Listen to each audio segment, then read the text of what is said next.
Yeah, he doesn't know what the word jum and all. Okay? First of all, you said translate. I just translated from English not that to way, not that Nepali. way. But it should be meaningful. Listen. Exactly. Guys, I want you to start using this in Ha Nepal. is right, but Biralo and Kukur doesn't make sense. I want you guys to start using this, please. How much research I do, or no matter how many things I search up and watch, nothing's going to be more real than other people's opinions on what they think that Nepal needs. But in terms of advice, I would say to the people living in Nepal, like I said, don't listen to society when they tell you that you have to move abroad and you really don't want to move abroad and you're confident and that you will be successful in your country. Do it in your country and become an example for the thousands of other youths that are being forced to move abroad. But then, like I said, it would be very hypocritical of me to say to not move abroad, because I feel like in Nepal right now, I don't think I would be living the life that I'm living right now if I was living there. So I do need to, and when we're in the topic of acknowledging, you do need to acknowledge your privileges. But the important thing is I'm not going to take that for granted. And I advise everybody that's living here, if you are in school, use your education. And like right now I'm majoring in neuroscience, but my motive behind majoring in neuroscience was because I'm specifically interested in neurological disorders. So that's like, and my main goal was like, especially I wanted to work with children with autism. And I worked with Autism Care Nepal Society, and they are an amazing organization, and I saw the impact that they made, and I really want to use my knowledge and educate underprivileged areas in Nepal on how important it is to be educated on things like this. Because welcome to News, Nonsense, and more.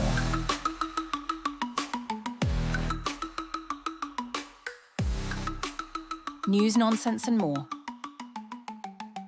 So welcome to another episode of News, Nonsense, and More, where we have this podcast where we bring in people within our community, get to learn about them, talk about their struggles, talk about their stories, talk about what they're looking to do.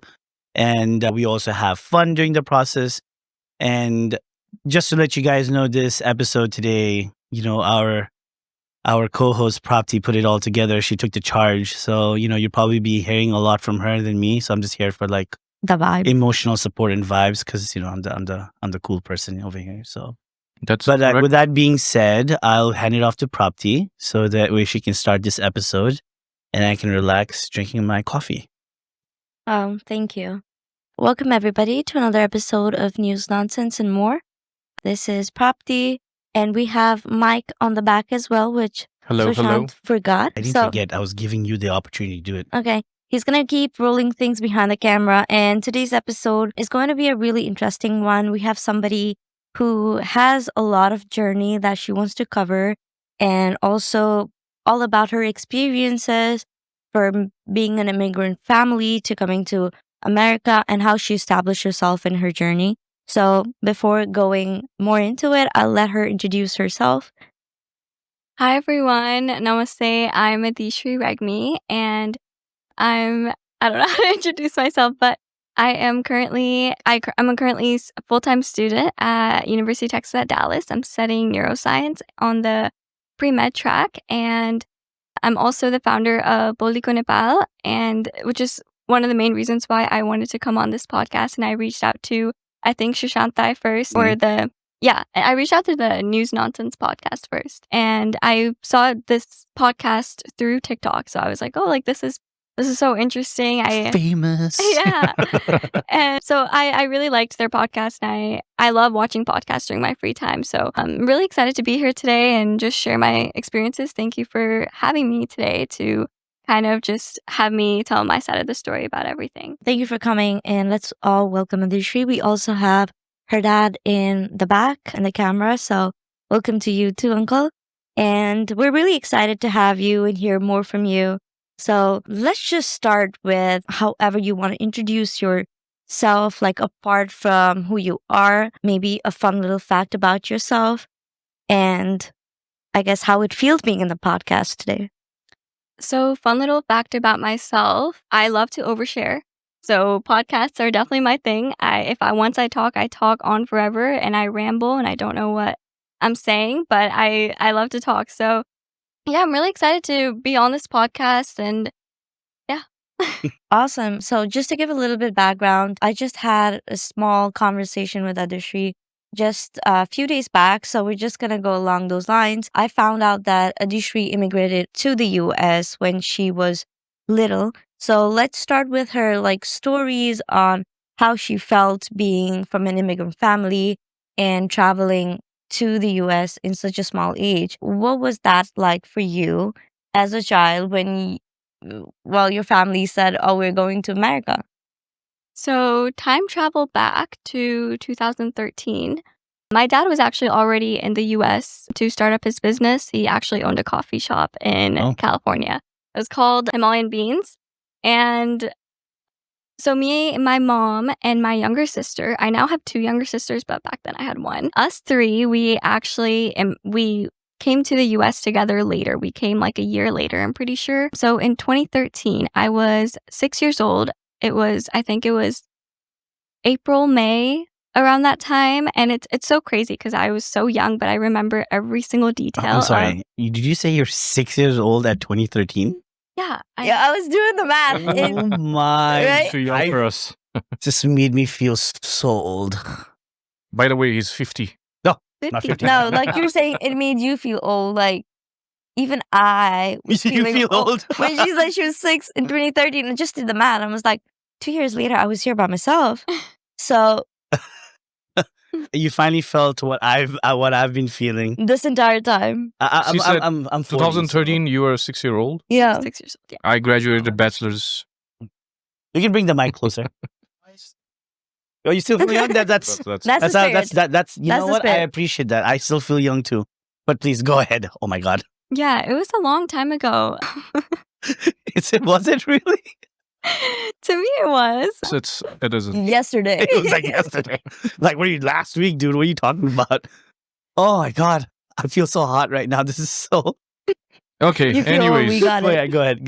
But I remember so apparently, according to my Tula Mamu, I actually learned this recently. She said, this is what I said when I was younger, which is so ironic now. But apparently I was like, oh, mata bides sana la tsuma, ito Nepal ko mata bai chana timiहरु त नेपालमै बस्ने हो, म त विदेश जाने हो भनेर भने थिएँ म 6 वर्ष हुने बेला.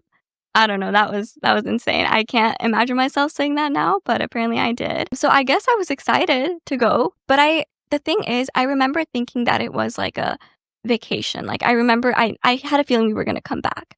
And I remember and then we reached California, and the first experience that made me feel like I was in America was when my dad turned on the GPS, and it was like one of those, like right now we have phone GPSs, but back then it was like, Yep.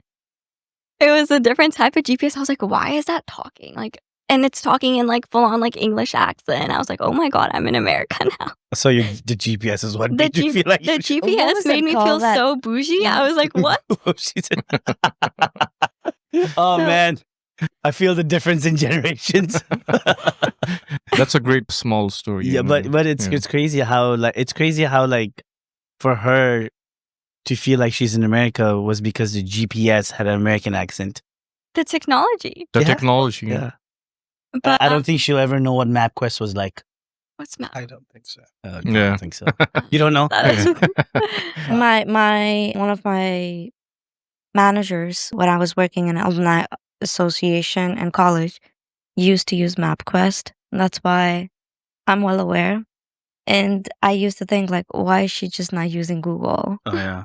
Like it's so much easier. And it was not updated No. at all. No. And she was still using it. The This is young- how, this is how it is. The younger generation do not know that. Yeah, I only know Google, but so yeah, that's kind of how it started. And I remember I remember arriving in California 2-3 days later. My dad's like, okay, we need to enroll you guys in school. And I was like, school? I'm here for vacation. I don't know what school.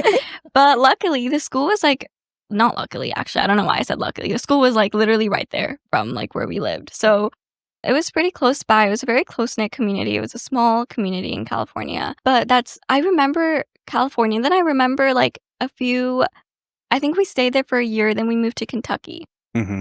And so that was when I was kind of starting to adjust to life in America and everything. But I still miss Nepal. I remember like my first day in school, I'm a very dramatic person, especially when I was younger. I like to create things bigger than they are. But so I remember it was recess time and I went to the playground and I had friends.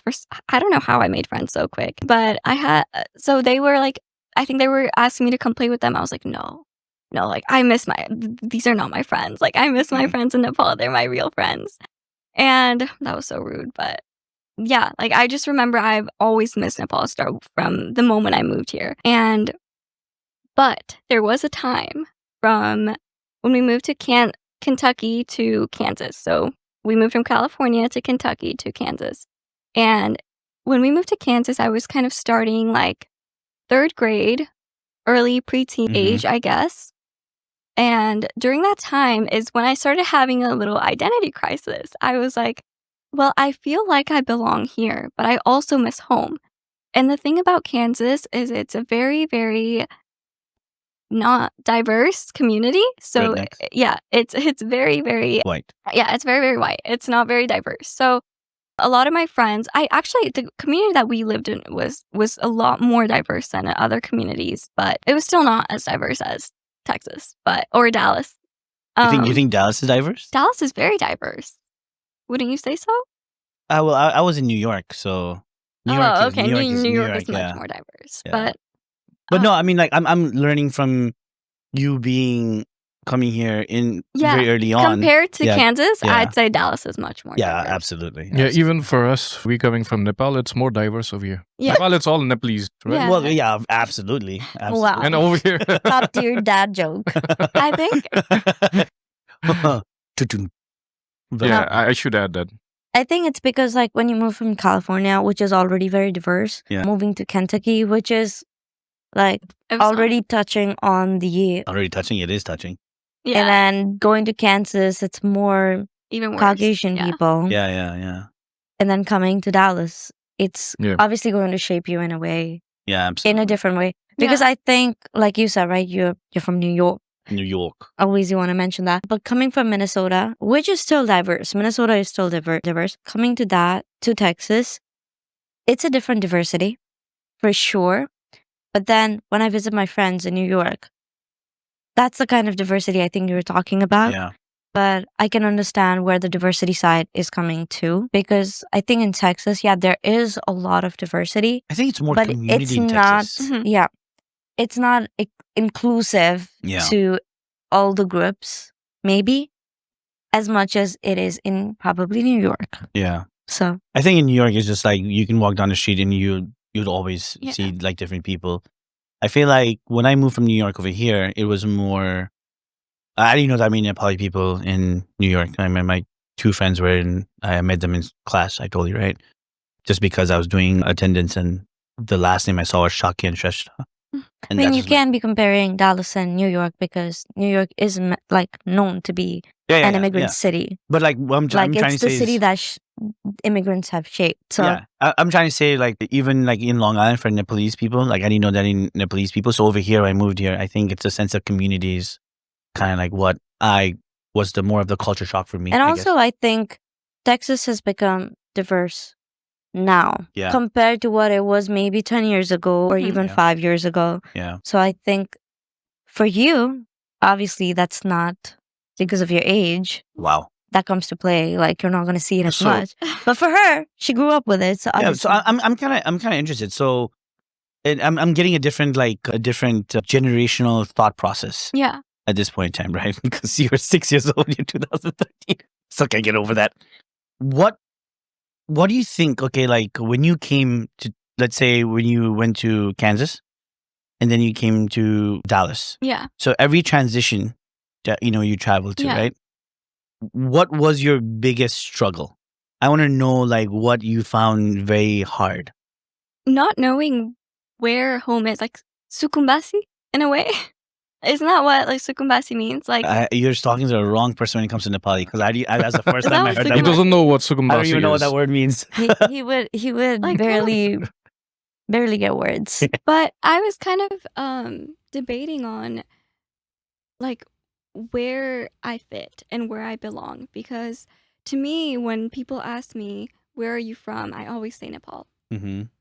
But I hadn't been to Nepal in so long, and now do I say I'm from Kansas or also there would be times where, like, first day of school, the teacher would be like, okay guys, like what, or there would be just some like random questions that they would ask you to get along with each other and stuff, and they would be like, so what did you eat for dinner last night, or what's your favorite food? I'd be like, pizza. Last night, like, my favorite food is like kosiko masu and bat. How am I supposed to say that in class?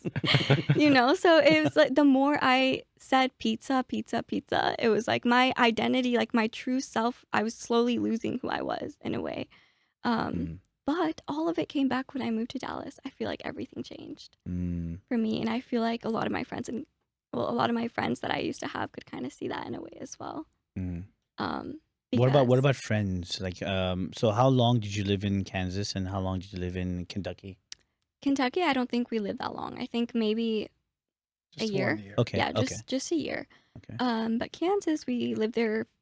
Six. Around 6 years. So I think we've lived in Kansas for the most of our lives. Around that time. Masu bhat is her favorite because whenever she gets masu bhat, she can eat like As much as As she much can. as she wants. the rice and bhat. Oh, is it the Tuna dry bali. is it the dry masu, or is it the one with the curry? Anything with Oh, no. kosiko masu. I'm the same way. Food is not food if you don't have masu. Yeah. Yeah, Masu is important. Meat. but I'm not a Masu is big- meat for Yeah. everyone. Yeah, I'm not a masu big meat. vegetarian. No, yeah, Yeah. not at all. I was curious though with her struggles. Obviously, like Yeah. we'll touch on that, but I wanted to ask Uncle if that was something you felt as well, especially being like bringing everyone in the family together and seeing. Did you see those struggles in your children that they were trying to like fit in or having some kind of identity crisis? He could go Yeah. on and on about how hard it was to raise me as a teenager. I can imagine. Actually, personally for me, like I left Nepal back in 1995. I went to Australia for my master's degree. Okay. I studied there, and I stayed there for a while, about 9 years before I got married. Okay. So for me, adjustment wasn't a big deal, but for the kids, yes. I think the most important part I felt is for my kids, the school adjustment. So every time, like because of my job, we just kept moving, and they had to adjust the schools. What did you do for a living? Like, what was your job? Currently, at that time, I was operations manager. Okay. So I used to operate in I basically my primary job, like when I was in Australia, so I did my MBA in human resources management. So I was involved with KFC, Okay. Kentucky Fried Chicken. Oh no, that explains Kentucky then. So yes, that's the reason I had to move there, because we had a corporate office there. So I was working there, and I worked in Australia as well for the same background. And in Nepal, I was the first one opened up KFC, Pizza Hut in my leadership. Really? Oh, so, So with that the one one in in New Road? Darbar Marg. Yeah, it's now everywhere. It's Yeah, about 20%. the one So, in Darbar so the Marg Darbar that Mark is opens. you're responsible for that? Yes. Oh damn! See, that's where I took you guys. Pizza Hut. Was it Pizza Hut too? KFC, Pizza Hut. Oh, yeah. and, That's why I there's took you guys. What- home. oh, yeah. Wow. What are you talking about? We went there by 2011. ourselves. 2011. say- It took this. once, and we went like 100 times, and he's talking about the. It doesn't he's matter. taking the glory. I will say this. What does that First even time I like went to KFC in Nepal, I really liked it. And I came to the US and tried the KFC. It wasn't good, was it? And it That's not was, good. I was like, this is not the Yeah. same thing. Yeah, Like, yeah, the KFC in Nepal is way better. Like I Yeah. don't really eat KFC at all over also, here. like, if you went to KFC, you were bougie in Nepal. Oh yeah, you can then- feel the difference. but you Yeah. know, that's a very interesting story. So how did you manage to get KFC and Pizza Hut in Nepal? So like because you don't really get to see foreign businesses there, right? So how did you manage to pull that off? That's a good question. The thing is, people knew about it because KFC, prominently it has become popular in all around the world, and people knew about it because most of the kids, they've already been migrated to different countries, and their families knew. Okay, KFC's opening was a great deal in Nepal because it was kind of like heroic moment. And when they hired me, like they have done like almost hundreds of screening.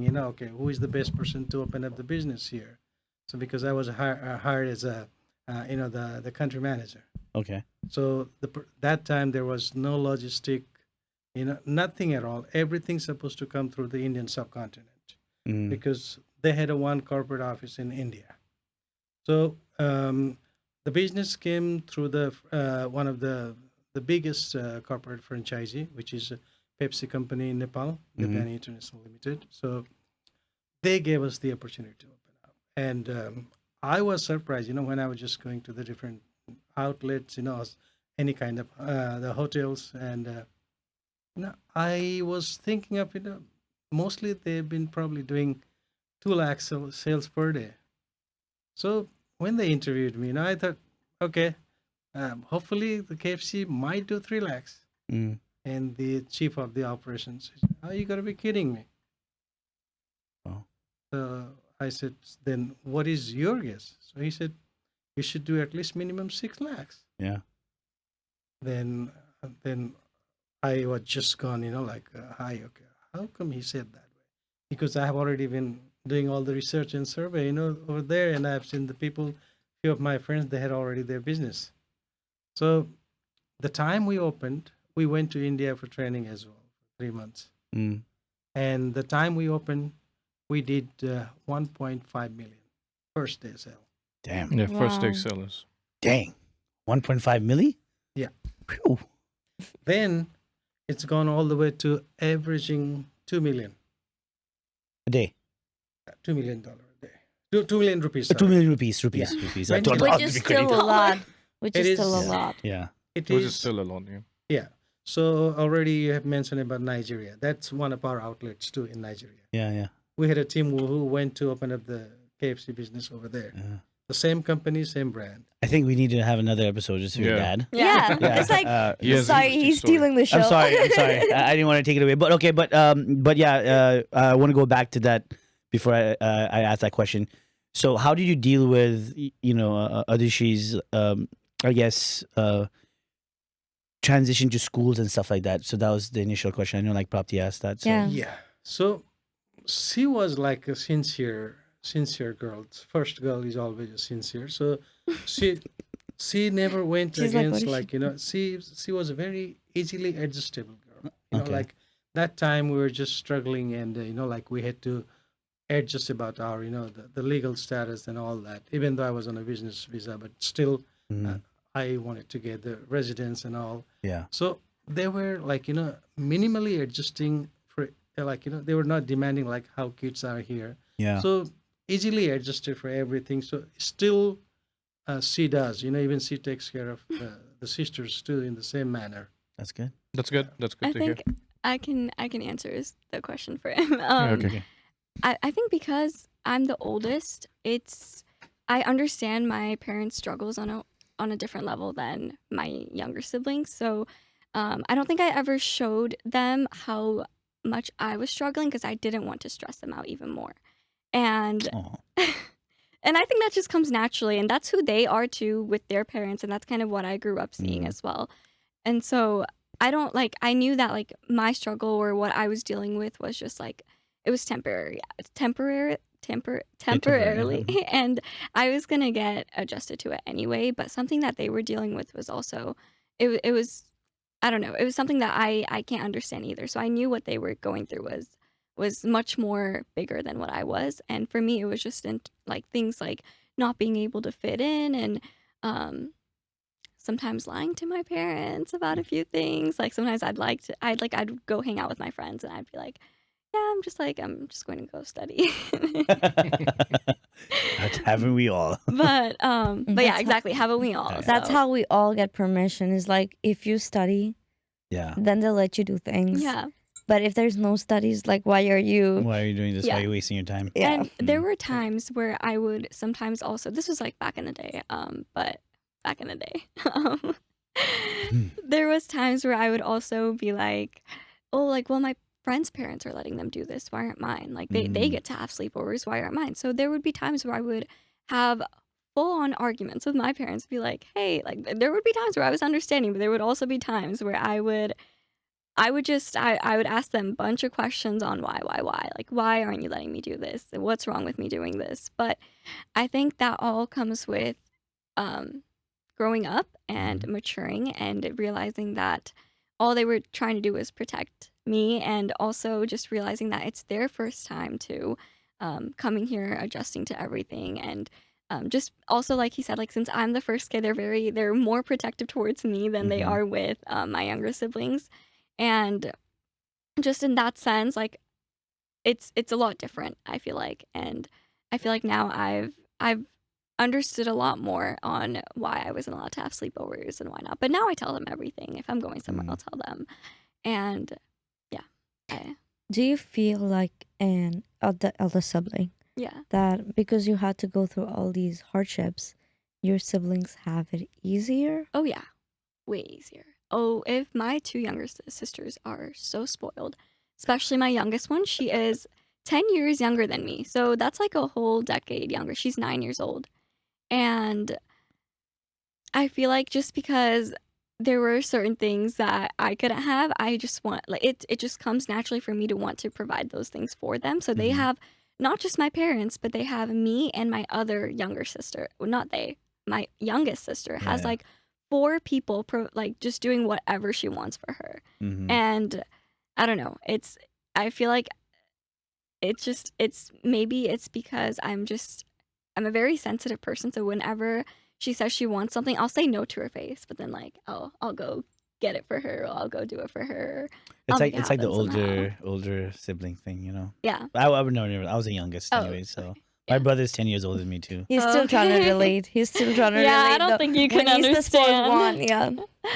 I can try. I don't think anyone can understand what it's like being the oldest child. I talk about this all the time, but it's very different. You have to learn how to mature at a very young age, and you have to grow up at a very young age. And I do get that I am mature for my age from a lot of people, and I feel like it's because I'm the oldest, and it just comes from being the oldest child. Yeah. So how do you think that has shaped you? Like not just coming from immigrant parents, but also making like you have 2 younger siblings. Yeah. How did that shape your identity, especially coming like being in the US? Because it's very different when we talk about, I mean, the sibling relationship or sisterhood or whatever you have with your siblings is the dynamic, I feel, is at the end of the day very universal. Yeah. Where the older sibling, and I would specifically say the oldest daughter, always has to, like, I mean, no shade to the oldest the brother or whoever is, but I think it's different when it's coming from a daughter's side, because you do have to work against a lot of societal norms, but you have to play the role of a mom, a son, And while a being a daughter. Yeah. And be able to play both of those parts together. And coming in such a young age, because like you said, at 6, like when you were trying to shape your identity and find who you are, you had a lot of questions of why, who, what. And I'm also an older sibling, so being an older sibling myself, I know I had these questions, but at the same time I would be like, well, I don't want my sibling to go through the same thing that I did even as a kid. That was a mindset that I had, and I feel like that kind of shaped the person who I am today. Yeah. So with your experience, you also probably had a lot of thinking towards, well, they might have problems fitting in. Like you probably felt like, I want to go back to my friends. Yeah. However, your younger siblings were too young, and one of them was born here. Yeah. So for them, they obviously have no idea with the they don't have the similar identity crisis that you probably did, or you probably do even now. So how has that shaped you, not just as a person, but also as a daughter and also as a sister? In a lot of ways. So being the oldest daughter has taught me how to be independent and how to I like, even when it came to small things, like when we first moved to the US, I knew, like, my parents never said they were struggling, but like deep down I knew they were struggling. And I think like even asking like, oh, can I have this? Can I have this was so hard. So I started working from the age of 13, 14. And that's when I got my first job. And like even in jobs, like I wasn't at a position where I needed to work. It was just, I don't like asking for things. I like giving it to other people. So I feel like I'm a very, I don't rely on other people for anything. I do it myself, and I also like to provide for other people. So I feel like that nature has kind of built upon me, and it's also made me a very, I can't find the word, but always wanting to solve other people's problems. Problem solver. Yeah. Just if someone ever comes to me and like talks, I'm always like I don't know. Like I feel like सानै देखि म कसैको दुःख देख्न सक्दैन थिएँ कि म and so I don't know. I feel like that's also built up on me, but also with my sisters. My sister was asking to go to a birthday party this week, and my mom was like, "Why, फेरि अस्ति भर्खर गएको हैन भनेर भन्सेको थियो," and I was like, "जान दिसन के भयो, the birthday party though." So it's like they both have me to rely on. So it's like I'm kind of like, you know what, like let them. It's just a birthday party, no big deal. And my sister also had her first homecoming, high school homecoming. And I went there because I want to be there in every one of her like big moments, and so I feel like that's the type of things that have kind of built upon me as I go and as I get older. I feel like I need to be there at all times, and even leaving applying for college was so hard for me. I didn't even end up leaving home because I'm so close and attached to my family. And I feel like if I leave, something bad's gonna happen. Like I need to be there for everyone's special moments. I need to be there for every single thing. And yeah. We told her to leave, home and stay in the college, or just choose, the university outside of the city. I go to UT Dallas and I commute and They're tired of you. They're like, just please leave. They're like, please We need leave. our privacy. We've given you several First- signals. Get it? Yeah. First she said she will stay at home 2 years, but now she's saying she Yeah, no, I'm not will leaving. stay entire 4 years. Oh, okay. You're like, damn it. No. I mean, that's a good thing. Like, you might be 19.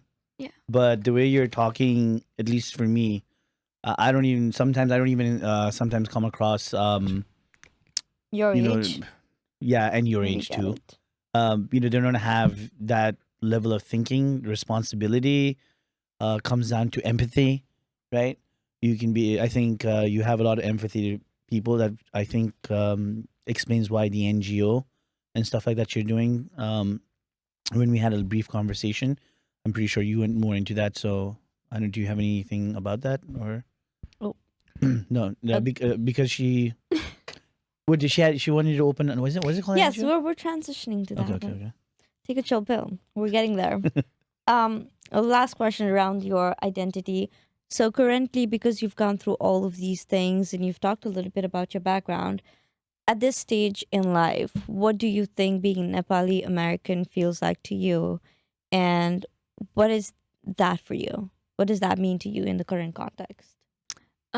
So I went to Nepal after 11 years in 2022. So that trip to Nepal literally kind of changed my perspective in a lot of ways. So I realized that even people say like Nepal फर्किनु पर्छ विदेशमा, like when you stay in America, you just stay in America. That's your life now. But I realized अमेरिकामा बसेर पनि there's so much things that you could do to represent your country. So that's what being a Nepali American to me is. I still call myself Nepali. I wouldn't call myself Nepali American. I don't know. That just sounds different to me in a way. It doesn't sound like me, but to me, that's what it's like. I've spent a lot of my years in America, so already I'm going to take the most of my education and use that privilege as a responsibility to kind of give back. अनि आफ्नो देशलाई यहीँ बसेर चिनाउन सकिन्छ भन्ने आशामा छु. Awesome. That's a very... She speaks better Nepali than me, dude. So my That's question to you amazing. following that is, what do you think Nepalese abroad can do to contribute to the Nepalese economy or system? Anything? What do you think? Yeah, Like what- just few examples. You said some. we Because can you're do a Gen some Z, things. right? Yeah, Z, they are so- Gen Zs. Yeah. Yeah. It's very simple. It's not like ठुलै like केही गर्नु पर्दैन के it's simple as coming here. I think the topic of brain drain, I heard Dr. Toshima Gaki talking about this, Okay.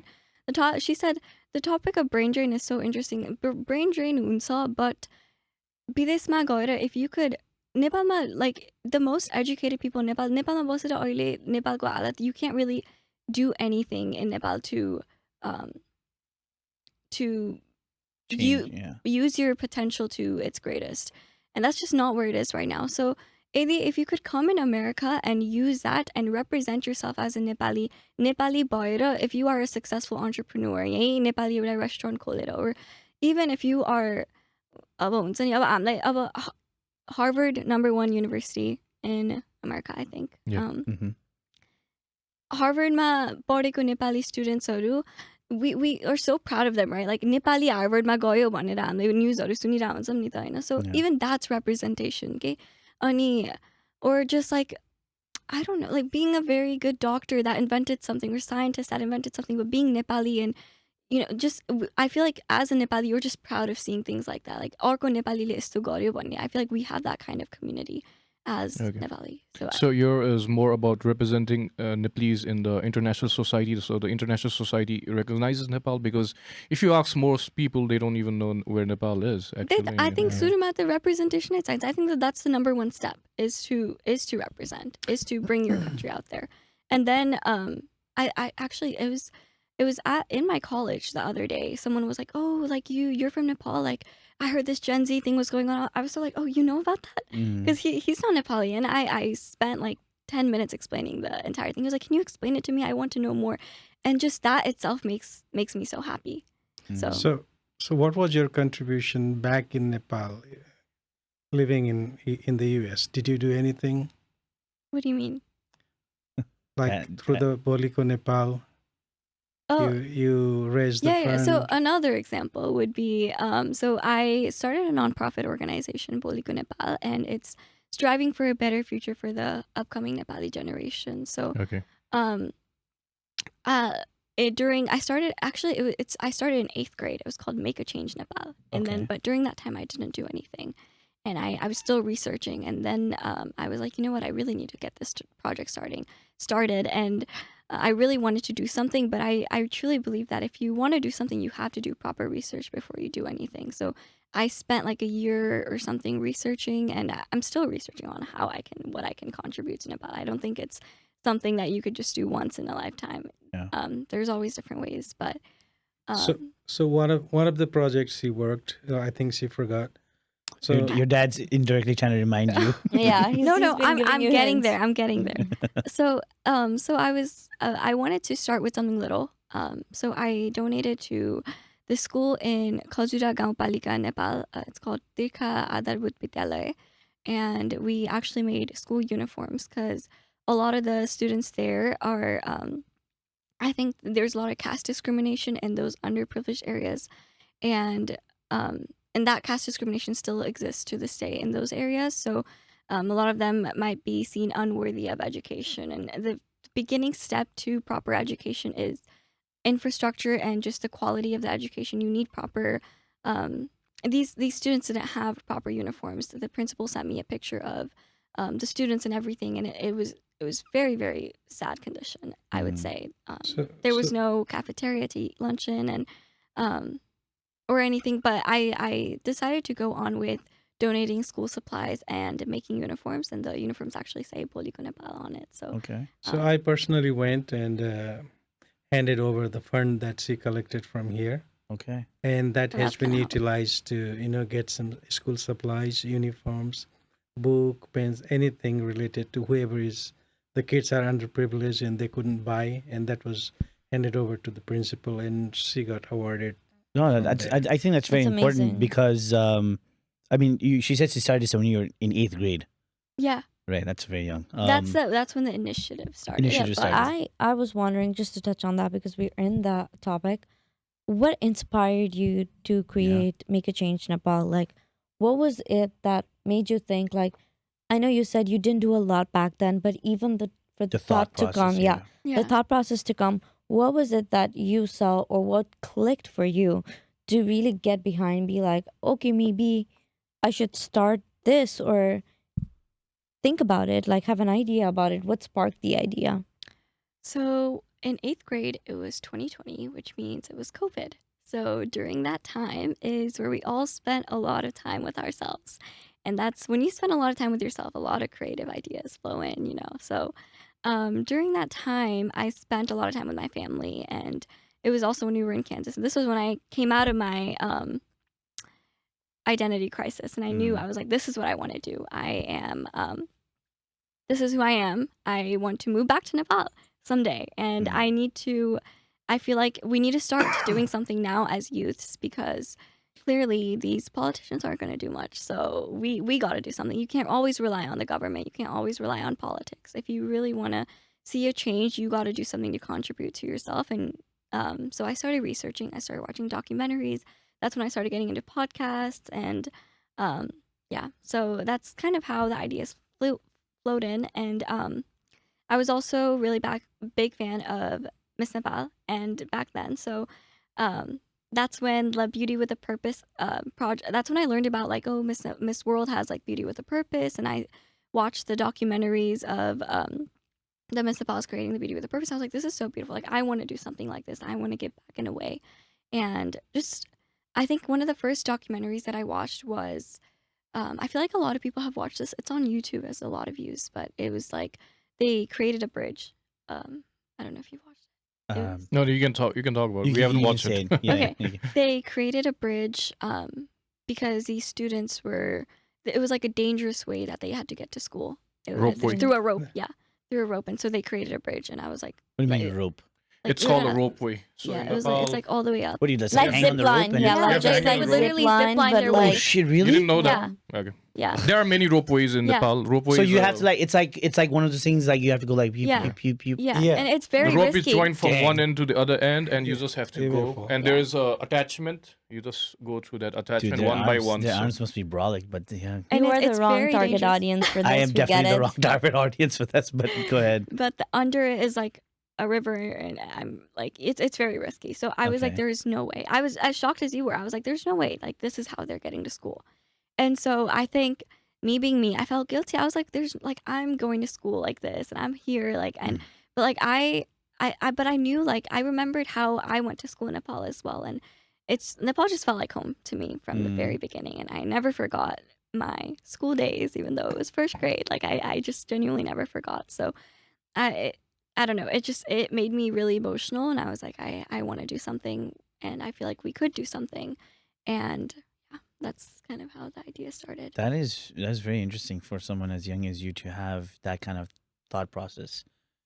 Yeah. But Since we touched on Miss Nepal, I do want to I don't want to let everybody know that Adishree also went to Miss Nepal North America, and she was the second runner-up in the year 2024. So we can touch base, like that means you were even younger than, like a year younger than. I was You- 18. I was yeah. the youngest contestant that She year. was the youngest one there. I was not sure about that, but like I think you have to be 18 or more Yeah. to participate.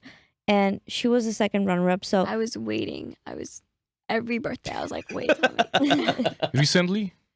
Last year. Last year, okay. Yeah. So Not I the would- Kusmita year, right? yeah, No. It's a year But before I would love to know your experience, because we've had people who went to the show, and I've heard different things from different people, Mm-hmm.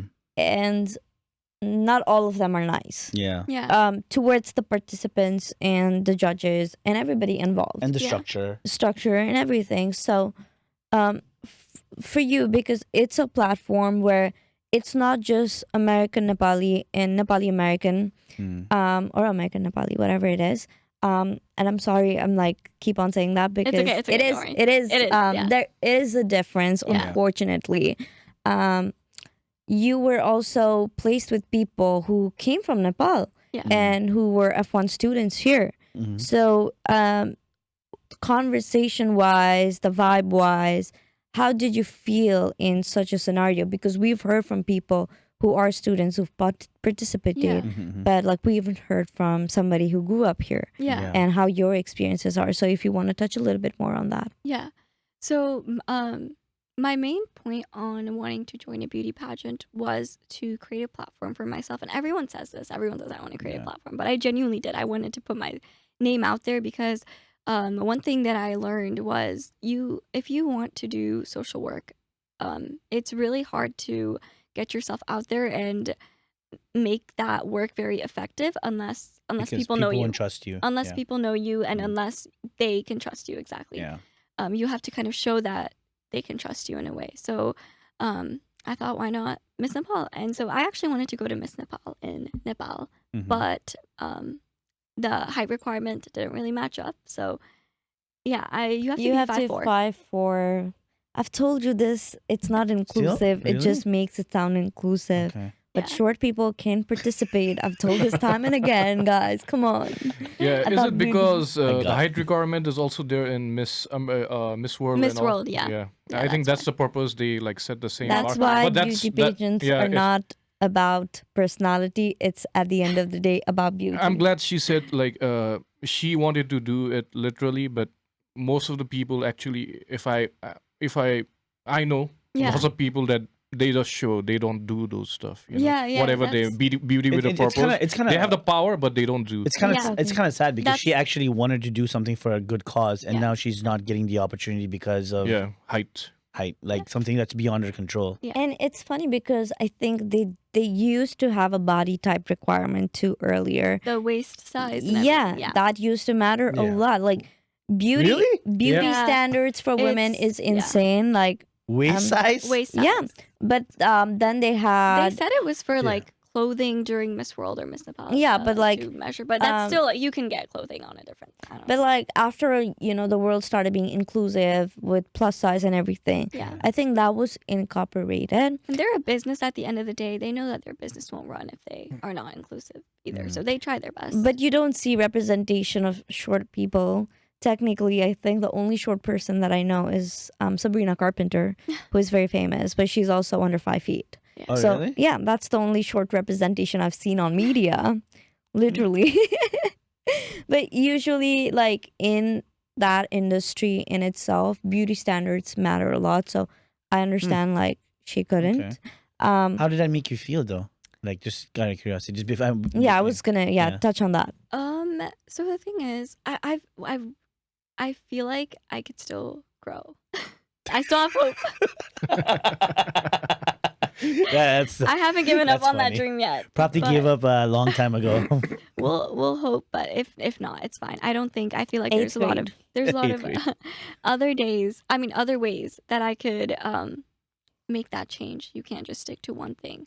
And like you said, beauty pageant like Goya Bunny, there's a lot of people not using that power. So No, it's they're like not Yeah. used. you know what I mean? So Yeah, it's yeah, like absolutely. if you do good work, one day your work will be recognized. And it's not about recognition that I want. It's more about I want that platform so I can make that change I thi- Change it very for me. effective. So- yeah, Because you think- wanted to yeah. go to Miss Nepal, you decided to do Miss Nepal North America. Okay. And I found that through YouTube. So I was continuously watching Miss Nepal videos on like the Beauty with the Purpose videos and all that. So I found Miss Nepal North America's finale video, and I was like, oh, like there is a competition in North America. That's pretty Mhm. cool. Like I didn't know about that. So then I did my research. I looked up and I was like, oh, you have to be 18. I was like, okay, as soon as I'm 18, I'm gonna do this. So How did Dad feel about No. daughter He turning he didn't 18? want me to do it. I was expecting that question actually. Why? Yeah. First of all, like I was opposing, but later on when she had she wanted to do it, so then I started supporting her. What was your first excuse to tell her no? पढाइमा I- ध्यान दिनुपर्छ. Yeah, actually, I did not say directly no, but I was just focusing more into the study. Uh-huh. And at the end, I realized no, she needs to build up the portfolio. Yeah, That especially her if- dream. yeah, at least where she could stand up and just build her own professionalism, whatever the study, Identity. if any kind of she wants to do something in the society. So at least identity build up भयो भने Yeah, त्यसले चाहिँ at least पढाइलाई पनि help गर्छ absolutely. Yeah. भनेर. So that's what I That's so thought, true. and I helped her out. So I had my 100% afterwards. That's Okay. awesome. That's thing so is- true. Yeah. Like besides study, there are other things. So you wanted to do much NGOs and Yeah. you want to get those fundings for Yeah. whatever your cause was, right? Mhm. It's not only study. You have to Yeah. go outside and Exactly. market yourself Network. and networking That and those I kind of always stuff. say that education is really important, but your skills and your interactions with other people, your social behavior is so much more important. It'll take you so much further in life than just being good at school. And I'm not the smartest student, but I am the hardest worker. I feel like I put in. I don't know. Neuroscience sounds pretty freaking smart. I can. Yeah, we'll come back. We'll come back to I that. can. I can understand why you do a lot of research because Neuroscience. Neuroscience. like That's- you have to. You have to. So I can see like why you have that particular attribute. Yeah. But yeah. So with the whole process, how was it like for you emotionally, mentally, as I well as was- physically? I was very attached to the pageant because I found it out when I was like 15, 16. So I Mhm. was like, I'm going to do this. So I had been preparing for those 2 years. 3 2 years. years. 3 years of preparation. I think even more than that. Yeah, I honestly, it was she has from the been very dreaming beginning. this since I think she was Oh, yeah. eighth grader. Miss Nepal was my dream from And like, when I was young. I'm telling you one thing: the finale day, she had 103-degree. Okay, I'll get to that. You don't have to spoil it yet. her dad. Well, You know, he's like Spoiler saying alert. everything. her dad. Spoilers, yeah. Her dad You is can- really proud. I'll yeah, tell you I that was for gonna sure. say you get a sense. You already know he's really proud because Mhm. of how he just wants you to be like, this is my achievement. I'm like, I've achieved this. He's really proud of you. Yeah. So he wants you to definitely get to the point. Yeah, he doesn't want you to miss anything, which I Yeah. totally Details, understand. yeah, Every exactly. detail, like I can tell because Yeah. I can see. Yeah. But- yeah, So- he's very supportive. Yeah, let's go. So I was very attached, and so I felt like I was ready. I was like, I'm gonna go and win this because मलाई त खासमा Miss Nepal गर्न मन थियो. Miss Nepal is much bigger pageant than Miss Nepal North America. So I was like, यदि मेरो Miss Nepal goal थियो भनेपछि Miss Nepal North America त गरिदिइहाल्छु नि Yeah, भनेर yeah. गएको थिएँ. Don't ever do that because that's why people say, oh, beauty pageant builds confidence. It does not build confidence. You have to go in there with confidence. You have to build that confidence years in advance and then go in there because you are letting yourself be judged and you are letting everyone judge you. And it's even the contestants, like Mhm. they are your contestants. You walk in there, but they're going to be judging you. Oh, isko usto रहेछ, उसले win गर्छ कि होइन, उसले त win गर्दैन. Like, you know what I mean? They have those predictions. So you need to go there kind of knowing that beforehand. And I did. I was watching. I did, but I didn't also. I kind of was in there with a bit of ego until the first day. I walked in, saw my roommates, and I was like, yeah, this is going to be a tough competition because everyone's already prepared. I actually arrived there late. And everybody already had their introductions ready. I was like, guys, I have nothing prepared. And so I was like, well, this is off to a bad start. But fortunately, my roommates were very, very nice. And one of my roommates actually won. So Anna Corella, she was the Miss Nepal North America 2024. And this is so funny to me. Everything in my life, I feel like, is ironic in a way because I went in there wanting to win. And the girl that won was my roommate, and I thought like if I didn't win, I would be pissed. But I was so close with Anna that when she won, you could see in the finale video, they were like, oh, Miss Nepal North America 2024 is Anna Corella. Yeah, Anna Corella. And I had already predicted that. So I didn't expect myself to be like have that reaction. But like my dad mentioned, I was very, very sick. So what happened was the third or fourth day, when I'm stressed, I forget I need to eat and I forget I need to take care of myself and I forget I need to sleep. I was up at like 4 a.m. before everybody else. I was the first one to go. I feel like I was. I don't know about everyone else, but in my room, within my roommates, I know that I was waking up at 4 a.m. and I was going to bed at like 1 a.m. So I was getting like 3 hours of sleep because I was just preparing the question and answer and just everything I just wanted. But don't ever do that because you're just going to continuously doubt yourself. And anyways, learned experience. But so I feel like that's how my fever kind of began and how I started getting sick was I was not taking care of my body and I was not taking care of myself. And within, I think the day before the finale, I was so sick. And I was like, I remember calling my mom and I was like, I'm not going to win. And I started like crying and I was outside. I was like, and the thing is, we were just talking about how supportive my dad is. He's very supportive. In the beginning, he was like, just the beauty pageant. Like they don't end up doing anything anyway. But if I say I want and I show him like how bad, he's genuinely my number one supporter. He's here with me right now, so he supports me with everything that I do because he acts nonchalant, but he's very softy. Like deep inside, he's the softest person, and anything gets to him. So what he was doing is he was telling everyone, he was like, guys, go vote for my daughter, go do this, go. Like every single person I looked through his messenger, it's like he was making WhatsApp group chats with everyone. He was like, That guys. is so Adorable. nice. If you go through his Facebook and you scroll down, you'll still see like thousands of posts. He I've just, like, gone reposts. global. Yeah. Globally. He was asking people that don't even know, like it was everyone. Like Japan, name any Australia. person. Wow. That is- Everyone. Country everywhere. Dad, And- you're embarrassing me. Yeah, no, but I was like, I was at a point where I was like, I kind of need this too. But I was grateful, because mainly it was because voting got you to top 5 directly, and my dad was like, "Toile top 10 answer, toile bigari sone first top 5 my alderness," and I was like, and he was like, he was scared for me because I was sick, and he was like.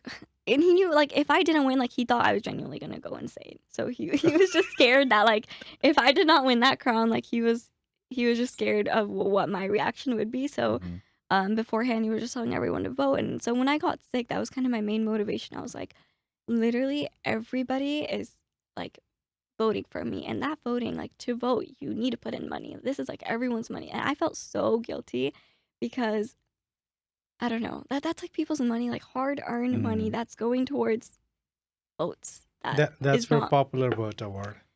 Oh, the popular vote award. Yeah, and I don't know how like the pageant works. I know like From what we know, from what we've discussed, all they do is get money yeah. yeah. in their pockets. Because like You have last to have time, the money. yeah, they take the money. This is because Or you have to have the people with you.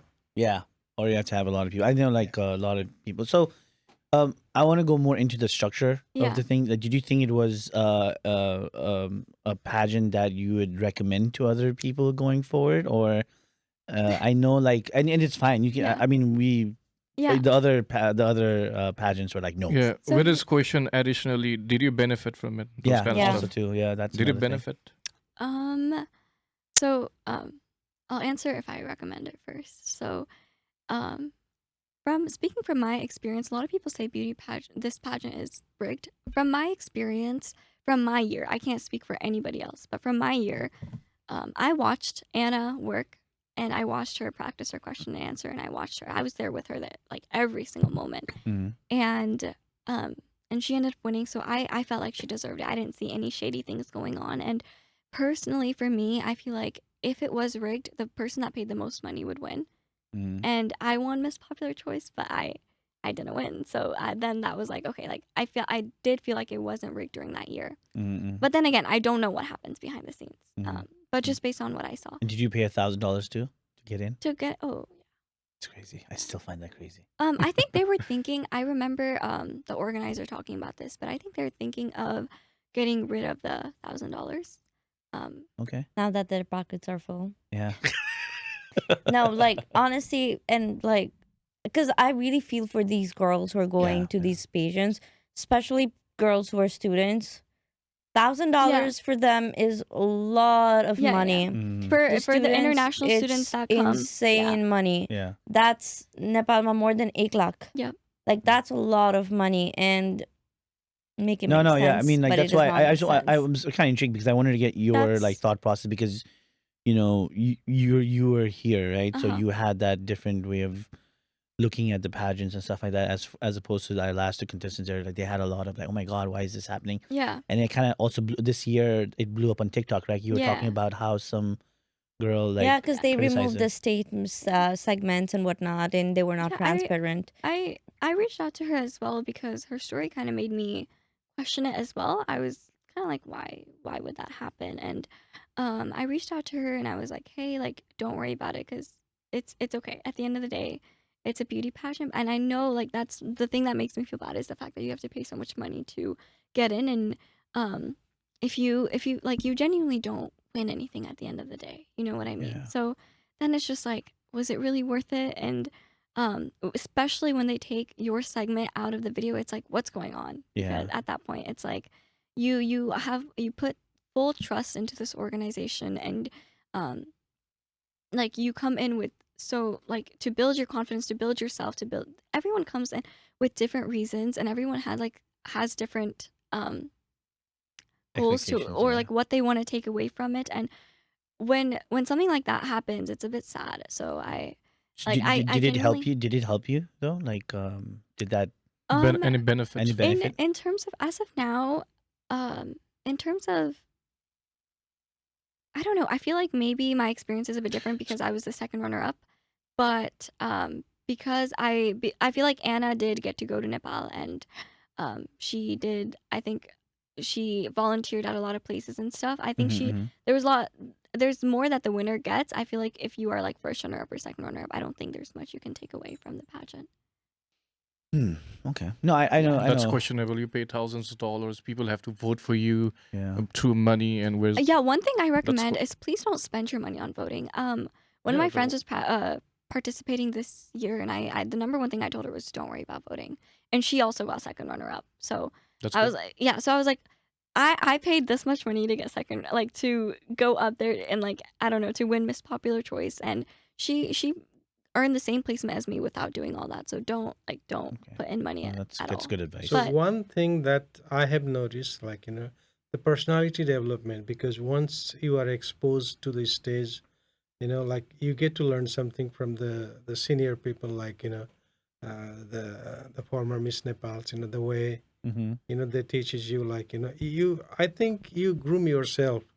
Like we can feel the difference, like, the way she used to talk and the way she Oh, talks yeah. now. So the In terms the of that, level I feel like it's confidence- changed. Because Sadiksha Didi is our choreographer, Sadiksha Shrestha. She was Miss Nepal 2010. She didn't favor anyone in any way. There was no favoritism involved. She was treating everyone the same. And I would like to say, I don't think the organizers' intentions are bad. But one thing I will say is definitely invest in these girls that are coming here. So when it comes to booking a hotel, maybe, Do it for them. yeah. So we had to share like 4 people in a room, which it gets very Yeah, we hectic. heard that last That's time. great. Yeah. I read that last time. It gets very hectic in that. So, and we're like, maybe for the finale gowns, like invest in them so that they feel like this experience is worth Yeah. it, you know? Yeah. So even if it is $1,000, make it $1,000 experience. Yeah.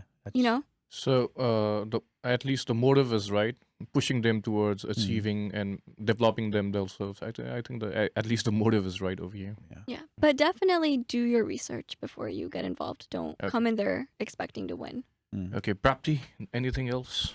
Yeah, just to touch, because we still have like our 30-minute thing going No, we'll go that a we little need bit to get longer, on it's it. fine. But like, I do want to get to Bholi Nepal now, Bholi ko Nepal, Yeah. Yeah. and talk a little bit more on that, because after you did Miss Nepal North America, was that what pushed you after you got the second runner up to be like, hey, I can't go to Miss Nepal and do the whole beauty with the purpose thing, so let me go back to my roots and think about what I want to do. I started this make a change Nepal, and I would want to like work on that, but how can I represent it? Was that a thought process that came in for you to restart your journey that you had put a pause on? No, I actually started Bholi ko Nepal before I went to Miss Nepal North Okay. America because, like I said, I went to Miss Nepal North America for Bholi ko Nepal. So, Miss Nepal North America joined the main reason nahi thi thi, okay, to grow my nonprofit organization. And suru dekhi ne मेरो motive was for my nonprofit organization, I feel like. So, like केही काम गर्नको लागि सुरु गर्नको लागि केही title केही पनि चाहिँदैन, you know. So if you want to start something, start it. And then work towards it. I realized that you needed. That was when I realized that you do need connections. You do need to build your name in order to grow this. So then that's when I went to Miss Nepal North America. But I started the project. I even did the donation before I went to Miss Nepal North America. That's amazing. How did So- you work on that? What was the challenge for you to get those donations? Like, especially when Trust. before, yeah, the trust especially aspect. Yeah. like when Because you're remember young? when we first had the conversation on Yeah. the phone, my first thing was like, how can I? Because as someone who you're coming on this podcast, I had to make sure like, are you actually getting the money and Yeah. are you using it for the right Yeah. like reasons? Yeah. You're just not collecting money because those things. That's a lot of like Mm-hmm. a thought for a lot of people, right? Yeah. Yeah. So There will be, I think, questions regarding that too from Yeah. all of the members over here, the hosts, and even I, because I have run NGOs Yeah. in Nepal, It's and I know how NGOs run. Yeah. So that's a question for you. it's very reasonable because I don't know, Nepal. There's already corruption in Nepal, and when you want to do something good, it's at a point where you can't even do Can't something even good. try, yeah. Yeah, you can't even try to do something good because that's just where it's at. And that's why I'm at a pause right now. That's why after the first project, I'm still continuing to find what I could do and what would be the most effective. And the thing with fundraising and donations is I don't like donations and fundraising. Mhm. It's like I'm taking away the money that other people are giving me. And like, I don't know, at the end of the day, I feel like I'm taking other people's money. Like, I'm just asking for money and I don't like, I just don't like the feeling of that. And I don't know, but I do feel like donations are important. They have made great impacts, and in the end of the day it's a community work, but I don't know, I've even thought of like if it means I'll work extra shifts, I'll save up and I'll do something of my own. Like, I don't know, I've thought of so many ideas, but trust is a really big deal. So even if I use my own money or just donating money in general, being in America and being so far away from home, you don't know what it's like there, and I can't just book a flight to Nepal tomorrow Yeah. to find out what's going on. You don't know where the money is going to, so it's really important to have people that you trust. And the good thing is, I do have family in Nepal that I could trust. Yeah. A lot of my family lives in Nepal, so if anything, I can just ask them. But how you? His question was, how are you going to convince? Yeah, people in let's Nepal. break it down like one question at a time. Like, what's the motive of your project, Bholi ko Nepal? Like, what's the motive? Like, I'm involved with Rose Foundation Nepal. Our only motive is to raise awareness about breast cancer Okay. and also fund the leukemia cancer patients, Yeah. children Kids, in yeah. Kanti Hospital. That's the only goal we have, nothing Yeah. else. Yeah. So, what's So- your motive? Yeah. Like I said, the mission is to strive for a better future for the upcoming Nepali generation through the three main pillars of our development, which I feel like is health, education, and environment. So सुरुमा चाहिँ हामी एजुकेसनमा काम गर्नको लागि Okay. we did the education project for the school. So अझै पनि educationमै छ project. And so I feel like the number one thing right now is educating our youths. So, but then we also worked on a project beforehand on providing free Nepali language classes to Okay. kids of all ages online.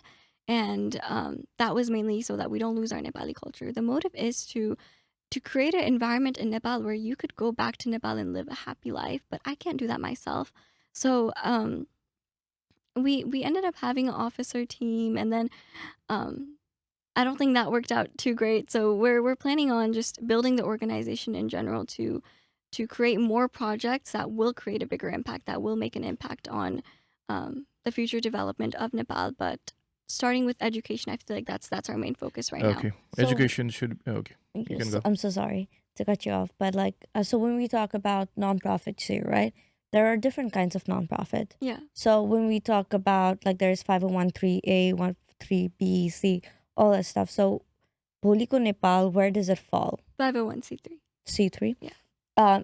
So because just to give background, Yeah. Yeah, since can you? I worked in a nonprofits too.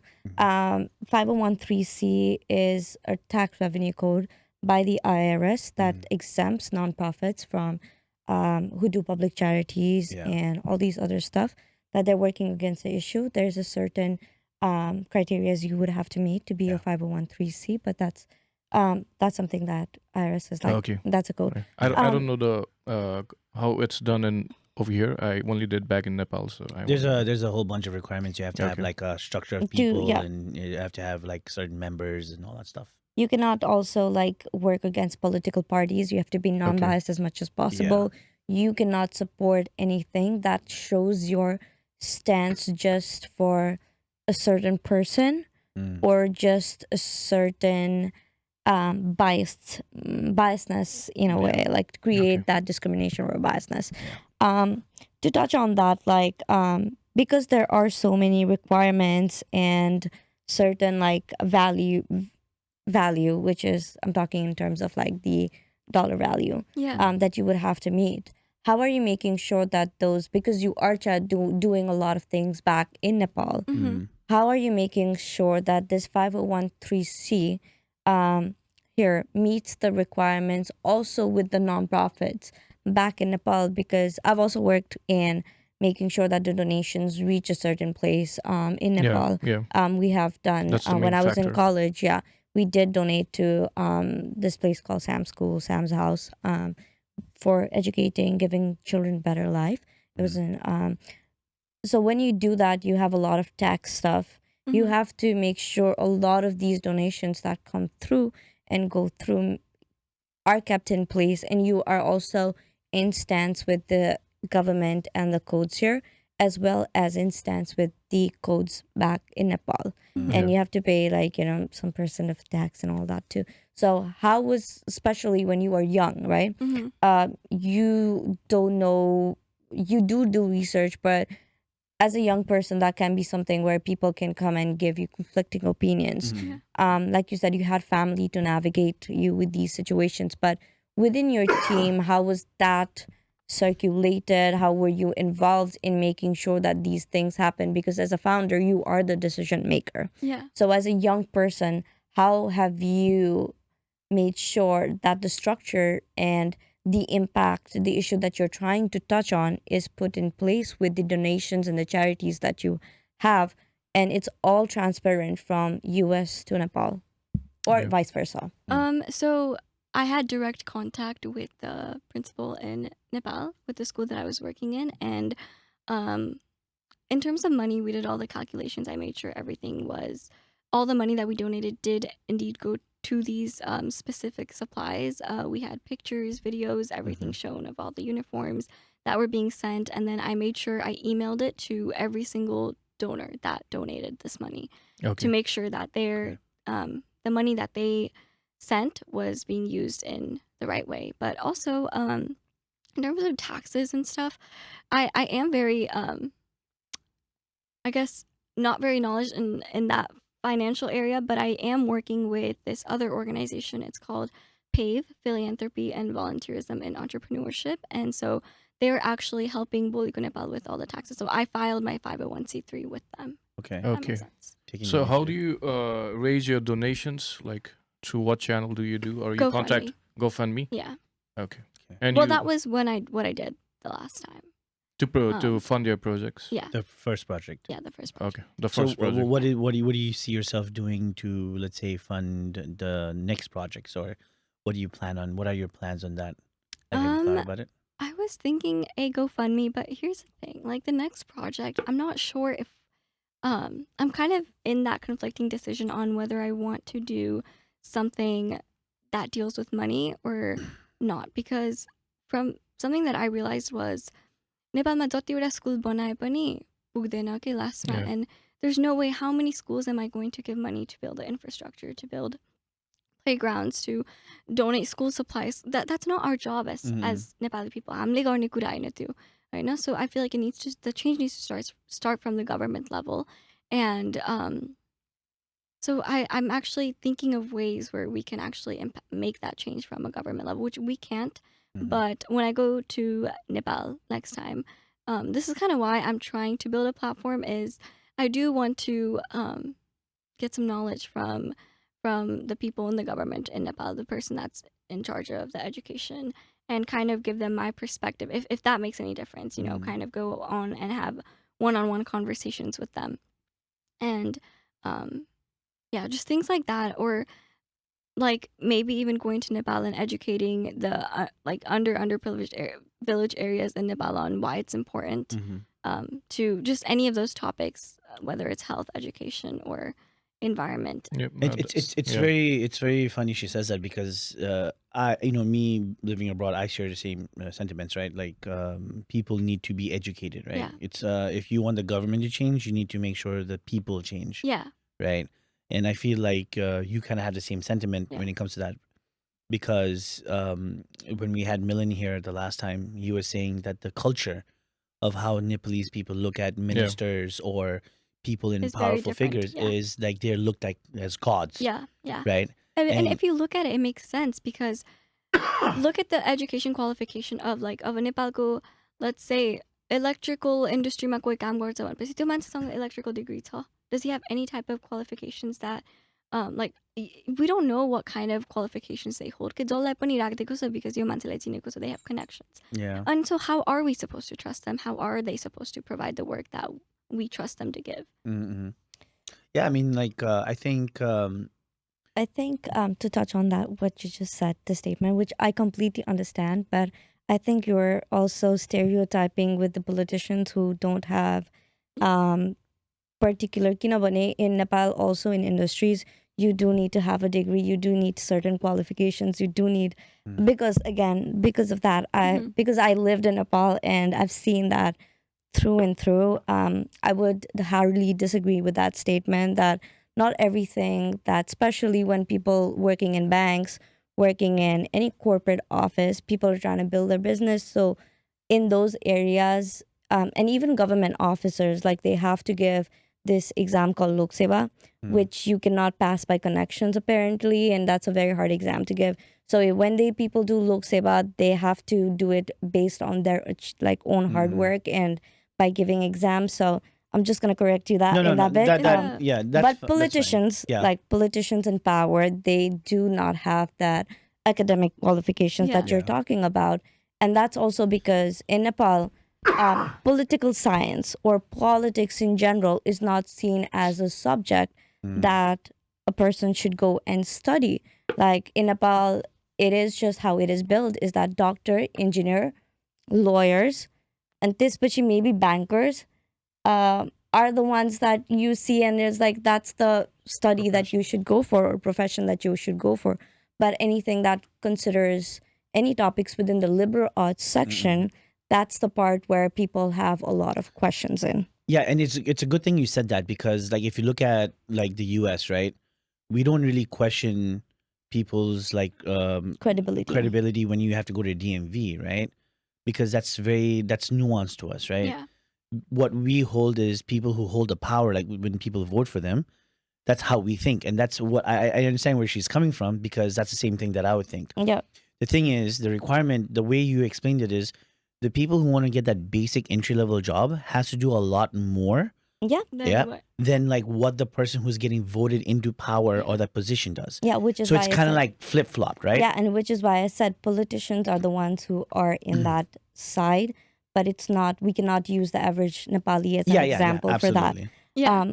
Because it would be disrespectful for the people who actually worked hard to get there. I wasn't talking about the average Nepali. I was talking about like the actual people that like work in the upper level government. Yeah, you're talking about the But minister. I get her point, because Nepal has went through recent like those Gen Z protests, and you see like people in the top position that are not qualified, and even you hear people, the finance minister is actually not qualified. So you start questioning them, and you're abroad, right? And it's the ministers that are. And I'll tell you, I've worked in that government sector in tenders too. They are qualified, but not so qualified not in comparison with the same person in USA. They are really down low in education though. Yeah. That is true, because I've worked with people in tender, and when I used to go and talk with people in IT departments of different government agencies like NEA, Nepal Electricity Organization, Authorization and all, they have the education, but it's not limited. enough. It's not enough. It's very limited. It's very limited though. And that's where the government comes into play, because they're not getting enough education. Yeah. And I'm sorry, I didn't mean to like cut you off like that or anything, but I just don't want the audience to have a wrong, take it out of context from what you just said and make it think that I'm not you don't talking understand about it. the average Nepali works harder than anyone I know. Yeah. Yeah. They do. Yeah. That's because of the education system in Nepal that they have so minimal qualifications. Yeah. So go ahead. Sorry. No, like if our leaders are in that scenario, the lawmakers, the lawmakers, the leaders, they are not educated. Political leaders are in that situation. हामी जतिवटा school बनाए नि these are the people that are representing our country. And okay, the at the end of the system day. is never updated. But That's the I'll tell problem. you, working in NGOs, like even if you do one project, even like we It makes a donate big to, difference. it makes a big difference. It does. You donating to that school, it made Yeah. a big difference.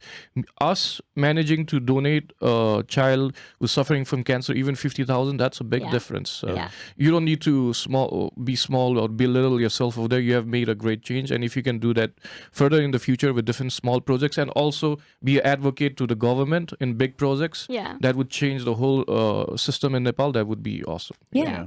Small Because- changes and big changes, Yeah. both is Yeah. needed. Yeah. Because there's a saying in Nepal too, right? Thopa thopale samudra banaucha. Yeah. Mm. That's true. And that is true that you do have to start small, and those small efforts may contribute to that ripple effect of what creates the grand scheme of things. Yeah. From which I wanted to touch base on, because you said regarding the efforts that are being put.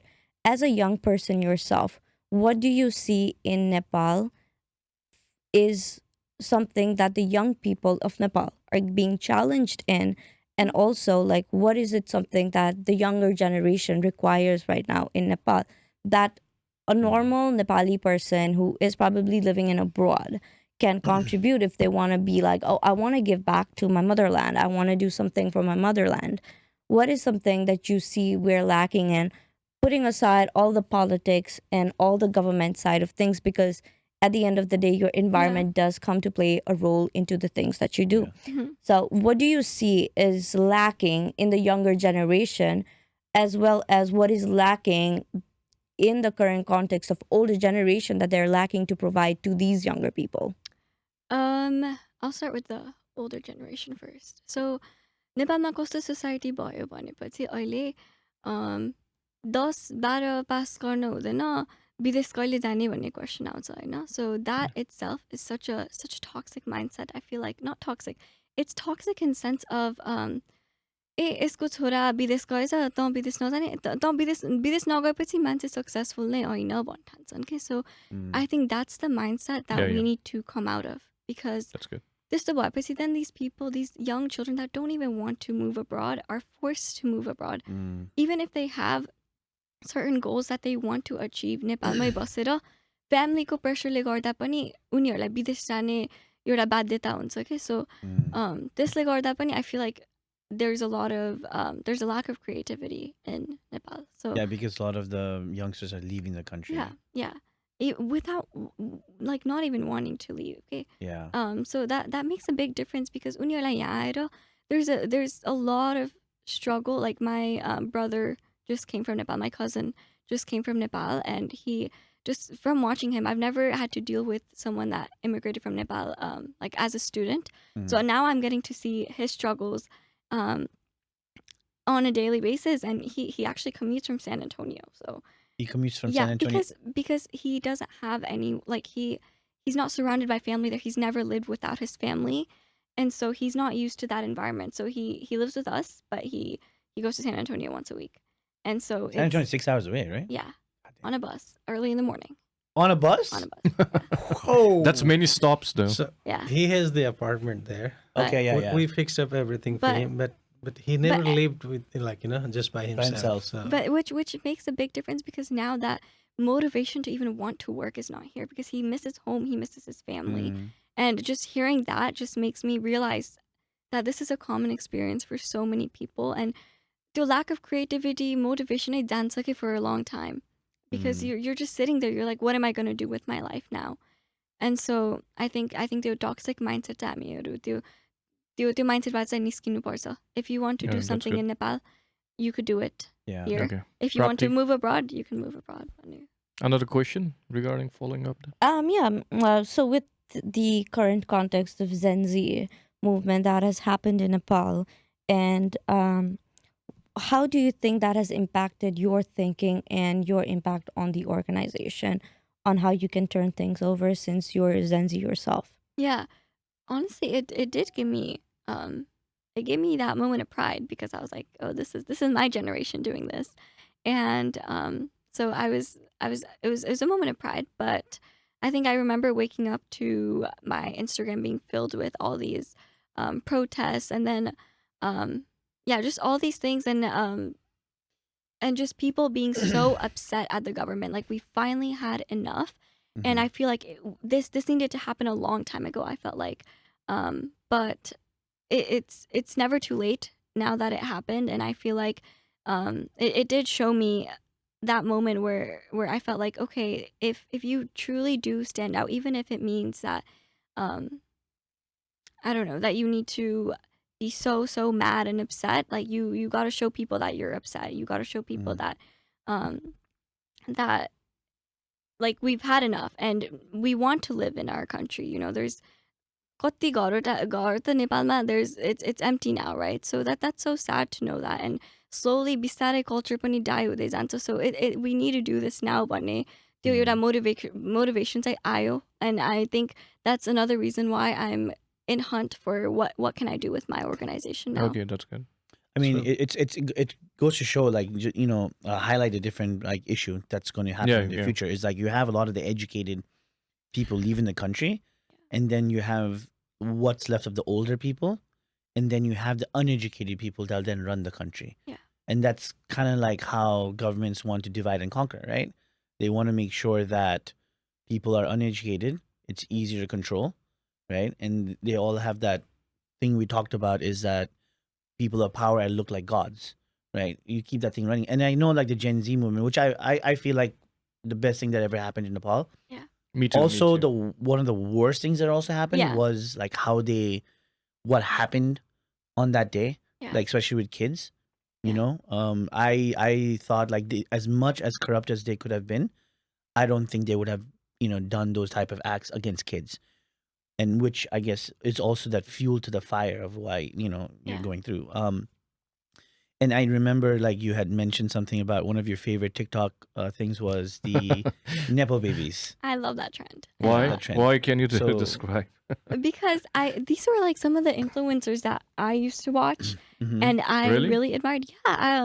Yeah, I don't know if I can. I names, can. but- Oh, you can. No, she was trying to name drop. We all You know can she's name got a drop name everybody. drop. You can say whatever I can you take a want. Don't guess. worry, we'll Let me take protect a you. guess. Let me take a guess. okay. Shrinkala Khatiwara, who is like number one influencer, and everybody's like top list. I was gonna say glam behavior. Glam behavior. Yeah. Who's glam behavior? Glam behavior, Supriya Supriya Shrestha. Shrestha. Oh, okay, okay. Her That I know. sister-in-law is married to Sherbadur Dewaz. Okay. But she's not directly connected. Or her by the sisters. way, that's what she said. Yeah, she took a she's not statement directly out. connected. But the way she took that statement out on her Instagram Yeah. was so petty.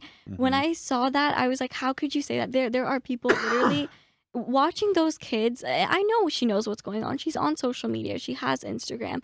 And to still know that and to post a statement so ignorant, it was disgusting. I didn't like it. Yeah, that So I enraged a think they lot of needed to people. be exposed, or else they would have basically pretty much took a bad use of their power, or like, I don't know. They were in France, and I guess their vacation went really good. They were for a wedding. They were there for a wedding, by the way. It's crazy. Those people set fuel on fire. Yeah, Those were the fuels on fire that led to the Gen Z protest. Yeah, I mean, I like, feel like we're ultimately, not to add something on the Nepo baby thing is the one. I don't know if you saw the Shrinkala Khatiwara, since you like completely are we Poppy can hates, go one Poppy whole hates her. episode on that. Yeah, I think I don't hate her. I'm joking. I just don't like a hypocrite. Yeah, That's I it. know.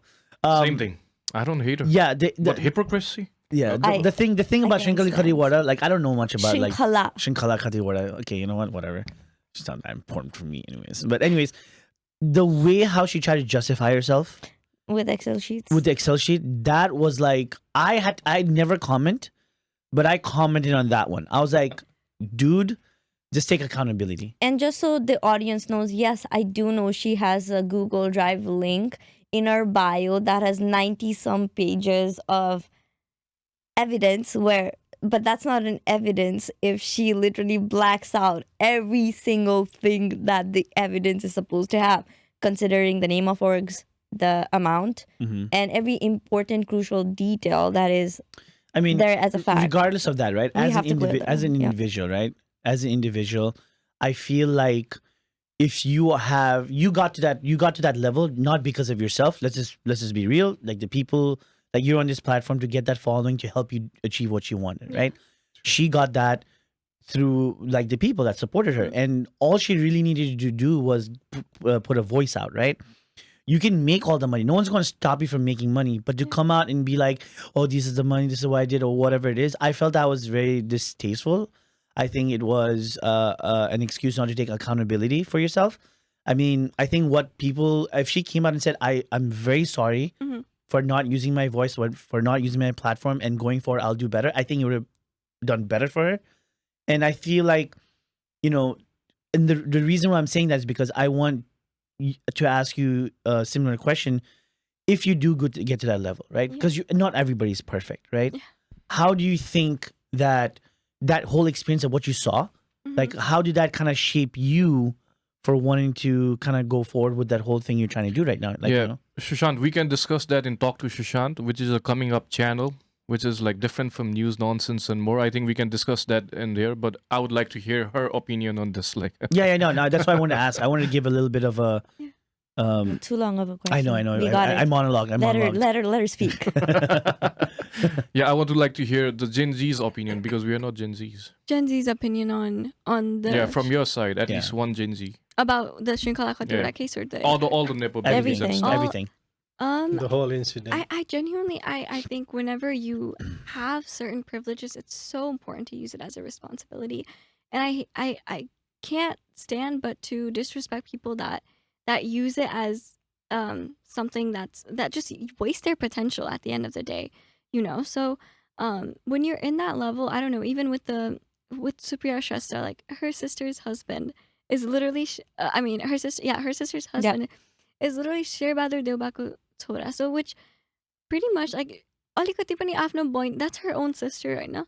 She could have said something to her sister. I don't know, like I don't know. I feel like there's something that she could have said, taken account. They all could have taken better accountability, but what you're touching they're into grown is adults, and when you have privilege, anyone who's born with privilege, and to some extent, all of us in this room are born with certain privileges. The point is not to defend the privilege that you're getting, but to actually acknowledge. Because being born in a privilege is not something to be ashamed of because your parents did work for it. Nobody's going to make fun of you because you are born into a corrupted family. And nobody's going to shame you for it. But I don't know. Be associated, because you do get associated, guilt by association. Not to speak. I mean, we understand you're from family, but not to use it for something that could make a positive impact is the problem, because everywhere we'll see Nepo babies, but not acknowledging your own entitlement. Privilege is one thing and entitlement is another. And if your privilege brings entitlement to you, then that's a problem. It should not bring any kind of entitlement, which is, I think, something that these people used their privilege for, was to feel entitled rather than uplifting other people. I agree. That's the case over there, even with Shrinkala Khatiwada and all these the are Nepo grown babies. adults. Like if they were like younger, like if they were children, nobody would be yelling at them for not speaking up. You have your own voice. You're adults. You have your opinions, and I feel like their silence spoke louder than anything. So I think people should not burn the houses of Nepo babies when they get angry, because that's a wrong thing to do for anybody. They are born in that, and their parents really work hard. That's a really good thing. But what they can do with the power that they stand in, they can at least represent or do something to recognize people, and do something in the community that impacts over there. Instead, what they were doing the exact opposite. That's why people were furious over there. And they even commented, "Tero baule kamaundaina bhane hamro galti haina." That's not what you say, man. Yeah. Oh wait, they did. They commented things like some that. people, one or two guys Oh did. wow. Because at the end of the day, she did make that apology video. Less of an apology, more about herself. But that's a different topic we can touch on. I guess my question for you, because Bholi Ko Nepal is something you want to create to educate not just people in Nepal, but also people abroad, to make sure that they're in touch with their roots. What are the things that you are planning, or what advice could you give to people, especially abroad, and also in Nepal, because you've no idea how much Nepal is westernized. A lot of places have already been westernized. What would be your advice or your plans in the future to make sure that people are still connected to their roots and still feel at home even if they are not? So in terms of projects planned, like I said, nothing that's confirmed yet, so I don't want to speak out on it too soon. But I do want to say that to anyone that's watching this, and I just want to say, like, if you have any ideas, if you have any thoughts on, or just, I don't know, I feel like everyone has certain ideas on how to improve Nepal, and they all have their own opinions. I would love to know, because I love gathering information from other people and kind of using that knowledge to bring something into action, because I feel like if I can't, it's not something that I could do myself. And no matter how much research I do, or no matter how many things I search up and watch, nothing's going to be more real than other people's opinions on what they think that Nepal needs. But in terms of advice, I would say to the people living in Nepal, like I said, don't listen to society when they tell you that you have to move abroad and you really don't want to move abroad and you're confident and that you will be successful in your country. Do it in your country and become an example for the thousands of other youths that are being forced to move abroad. But then, like I said, it would be very hypocritical of me to say to not move abroad, because I feel like in Nepal right now, I don't think I would be living the life that I'm living right now if I was living there. So I do need to, and when we're in the topic of acknowledging, you do need to acknowledge your privileges. But the important thing is, I'm not going to take that for granted. And I advise everybody that's living here, if you are in school, use your education. And like right now, I'm majoring in neuroscience, but my motive behind majoring in neuroscience was because I'm specifically interested in neurological disorders. So that's like, and my main goal was, like, especially I wanted to work with children with autism. And I worked with Autism Care Nepal Society, and they are an amazing organization, and I saw the impact that they made, and I really want to use my knowledge and educate underprivileged areas in Nepal on how important it is to be educated on things like this. Because I heard a story. It all started from this one story that I heard, and it was this young boy who had autism, and he was locked in because his parents thought he was crazy, and they didn't know he had autism, and he didn't know how to walk until he was like, he never learned how to walk or do anything. And so I saw how that could impact, and it's very common apparently. So that was my motive. I want to later on, I do want to pursue medicine, but then again, my plan is to move back to Nepal. I want to open up my own this is like way in the future, but it's getting there. That this, like, the reason why I'm so passionate about building a better Nepal is because I want to in the future move back to Nepal. I want to raise a family in Nepal. Like, I see my future being there. I do want to go back, which it seems like my parents worked so hard to get me here, and all I'm doing is just going back. But at the end of the day, I'm not going to let their hard work go into waste. I'm going to use that knowledge, every single opportunity that I got, and get back to my community. So that's something that I would advise everyone here to do. And yeah, it's not like, I don't know, America maayo भन्दैमा नेपालको माया मर्दैन कहिले पनि. So I think you just need to use everything that you have and use it in a way where it impacts an entire community, whether it's here or in Nepal. But since we're in the topic of Bholi Nepal, I would say that's kind of where I come from, and that's something that I would advise a lot of people to do. And where do you see Bholi Nepal in, like, let's say the next 5 years? Where do you want to see yourself and Bholi Nepal? So I do want to continue this for a while, for honestly as long as I could, because but I want to grow a bigger team, have people that I could hire. I want to create jobs so that people could actually work in the nonprofit. That's not something I could do right now because I don't have enough money to pay for people in their jobs. So I'm kind of all in it by myself a little bit, with a little bit of help, obviously. But so that's that. I do want it to grow in that sense, where I have a larger group of people that I'm working with to kind of, I feel like the more people you have, the better, because there's more ideas, more work that you do. So awesome. And touching base on that, I just have one last question. Yeah. Is for the audience and for everyone here, how can anybody follow and support the journey of Bholi Nepal? So we're in the process of making a website, but as of now, you could follow the Instagram. It's just Bholi ko Nepal in all lowercase letters. So BHOLI.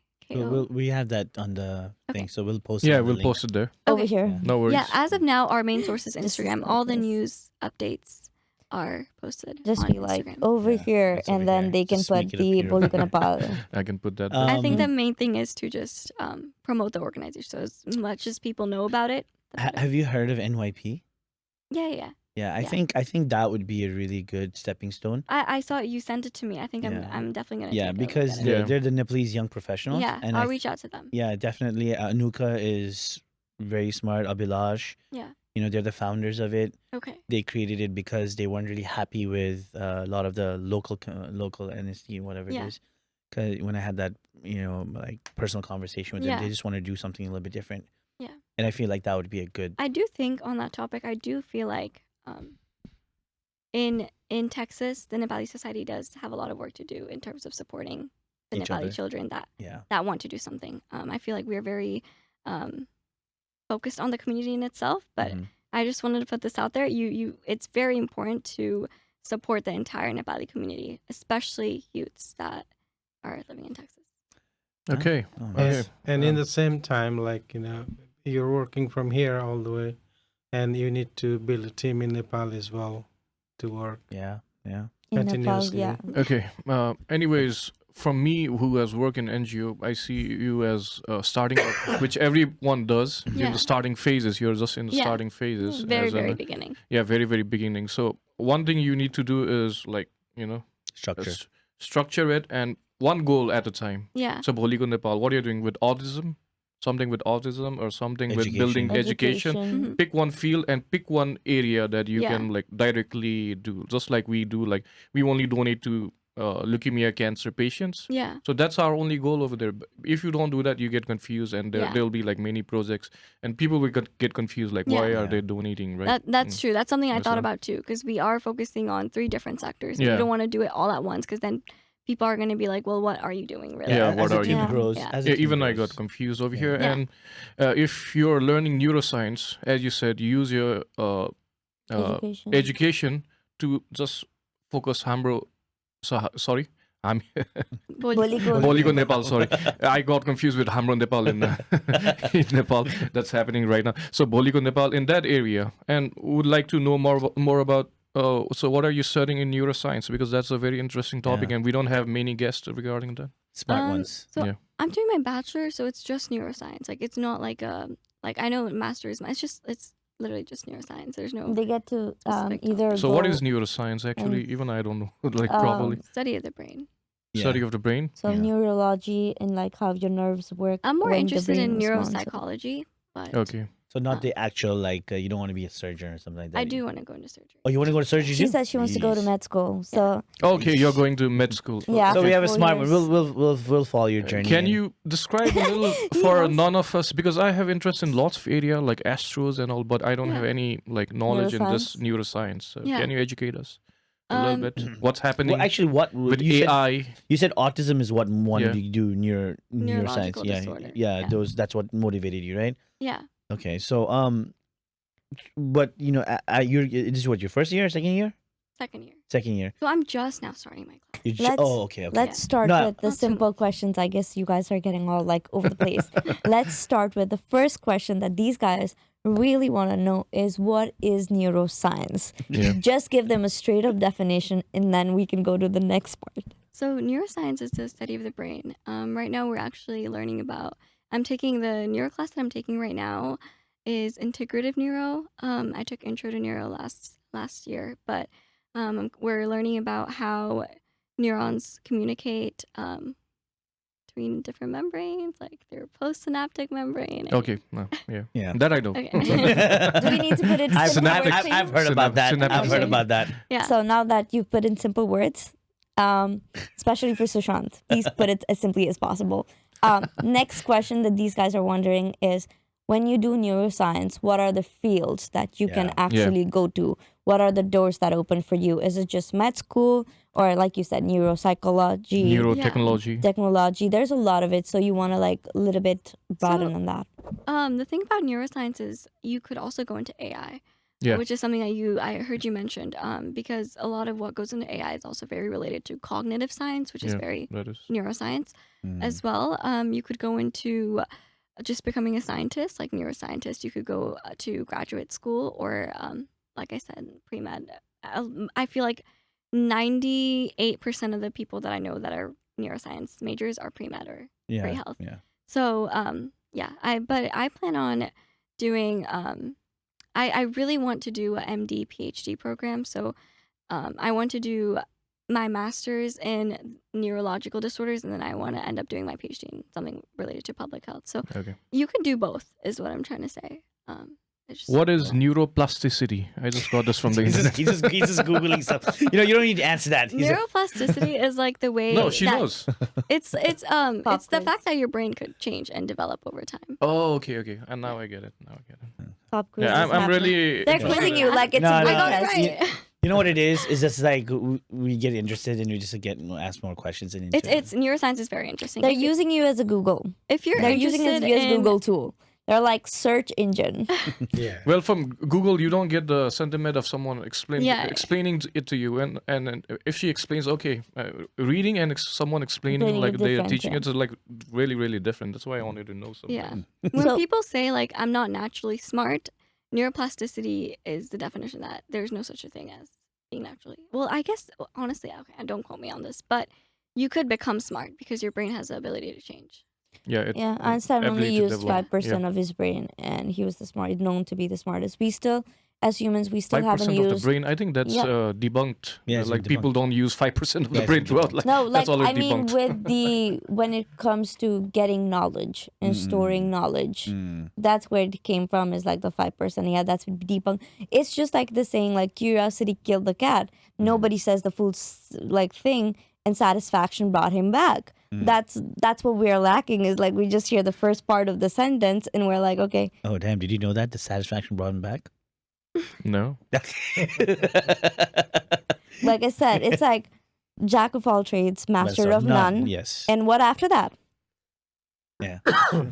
It's better to Right, have. Prapti's smart too, guys. Prapti's Yeah. No, smart you too. just not. The thing is like with the context of like current, because we're talking about brains. Yeah. How our brain Brains. sees is just like the da-dang headline, Yeah. and we don't actually read what's in the headline, especially with this world of clickbait. Yeah. We just read the first headline news, and that's it, and we don't actually do like Yeah. get into it and learn more about it. Is what where I'm To a going. neuroscientist I have a question in a for- second here. because- Just one question. Like, Okay. This guy's really into neuroscience. but we used to like take lots of information back in those days, read newspaper and use like full article, but people like take only information in short time nowadays. Does that impact the neuroplasticity in different ways, the gray matters in your brain? I'm not sure about neuroplasticity, but that definitely impacts the way like it definitely impacts the way your brain work, most likely, Really? because especially in like an era, I don't know if this is what you're mentioning, but in an era of ChatGPT, we're more used to getting things fast, Fast Mhm. and short. yeah, and short. So like our attention spans have gotten much worse, which I feel like really does affect how we learn in our. Is that learning going to process. affect the next generation, whatever Well, generation Mike, Alpha and all? one question, okay? I'll just say one thing. She's only 19 years old. But she knows a lot. I know, but in this she's field. That's what I'm she's- asking. She's person. very smart. I know she's been saying like, I'm not smart, I'm He's- hardworking, but you hear her talk and Yeah. it's like, I'm Yeah, smart. and you know it is. It's very surprising to hear you at your age think the way you do. Because Sushant actually, when I said, "Oh, she's 19," he was like, "No, I thought she was." I thought she thought was like the 22. conversation- Yeah, because he had the conversation with you, and because of how mature you are, he really couldn't put two and two together. Yeah, when she told me you're 19, I was like, she's Yeah. not 19. What are you talking about? I get that a lot. I've been the youngest at any job I've worked. I've been the youngest at the pageant. Like in anything that I do, I've just been the youngest, just because I aim for things that are for older people, but I feel like I am mature enough. I think to you do also more. carry yourself that way, and Yeah, you yeah. have that energy, and it's a really good thing. I think a lot of like the younger generation can really learn a lot from you. just to carry yourself. People your age. I'm not saying that they have to be you, but I Yeah. feel like in this generation of like information and how quickly people can get distracted, the way how you've had a certain structure from 8th grade, like you're kind of sure about what you want to do. I think that speaks very highly of you, and I can see why your dad is So very proud. proud of you. I can sense that from the way he talks, and he just wants you to mention everything that you might miss. And it's and he's your number one fan for a reason. And I can see that. Yeah. And So your it's- question, you were asking a question. no, I He was gets just distracted all the time. Let him be. no. My thing is, what do you like to do for fun? Because we've talked about A lot of serious Lot of stuff. Come serious on, stuff. man. We get Yeah. to know about neuroscience, and you're talking Okay, about alright, fun alright. things. We No, have no. a fun thing. I later know, on. but she. It's but like you're almost with a bunch of nerds. Yeah. Yeah, I am a nerd. So smartness is dependent upon people. completely ignored it. So he's like more good in politics than me. Yeah. Rest of us over here, Yeah. you're good in neuroscience. If you talk to me, I think I have more knowledge in like geography and certain areas like LLMs or coding and stuff. And she is better than in some areas like science. Props You- is everything. I think she's I just like to be a jack of all. know-it-all. Yeah. I just like to be. She knows everything. No, she's a know-it-all. Those kind of stuff, right? Mm. So, and when I get the opportunity to talk with a neuroscientist that's gonna be in the future, I'm gonna ask some questions. No, man. it's fine. No. Fun thing is coming in. No. I meant to. I mean, what I wanted to ask her is, she's still a kid. No, she's And- not. she's still a kid. Hey, that's what I tell myself. I'm like, I'm growing up so fast. I need to do this. No. But that's it's a Don't pressure yourself. Don't though. pressure yourself. I Trust think- me. You're still I a think kid. to touch on that, right? When you're in your teenage years, especially when you're touching your 20s, you have this expectation for yourself. yeah. Yeah. And this is to every teenager out there or like a younger person out there. You have certain expectation for yourself that you put for yourself because you think that that's the way of getting to a point of success or an achievement. But success has its own timeline for everybody else.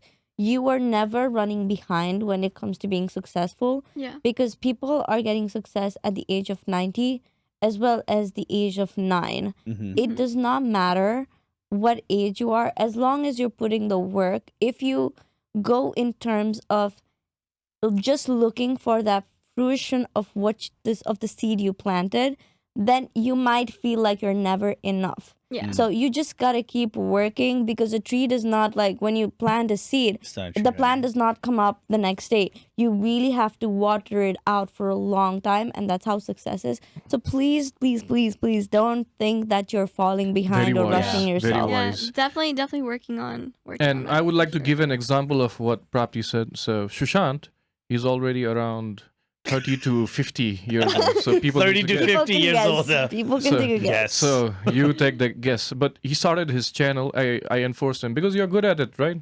You're good at interviewing Talking. people. You're good at talking. You're good at communicating. So why not start a channel and let's do it? Yeah. That's what we said. And we started a channel, and he's one of the main guys over here. So and he's Yeah. doing his own channel to talk to Shushant Yeah. Yeah, soon. So eventually. he started late. So I think what it is like even what he's trying to say is don't be hard on yourself. Yeah. No. Everything comes into place. Like for Exactly. example, I wanted to do a podcast 5 years ago, Yeah. right? Yeah. But it only happened like when he came because 5 there are years certain later. there are certain like aspects of because I don't have the technical skills, Hmm. right? So you never know. You're only 19. Yeah. You might come to a time where you might meet someone like how like Mike came, over here and did all the technical stuff. and yeah, he does all the technical stuff. Or me, like He's the getting smart one here. Prapti actually came as a guest, Yeah. and she was so nervous Mhm. the first time. After and the pod was broke done. and I broke that shell, and Yeah. now she is who she is because of me today. we take the credit.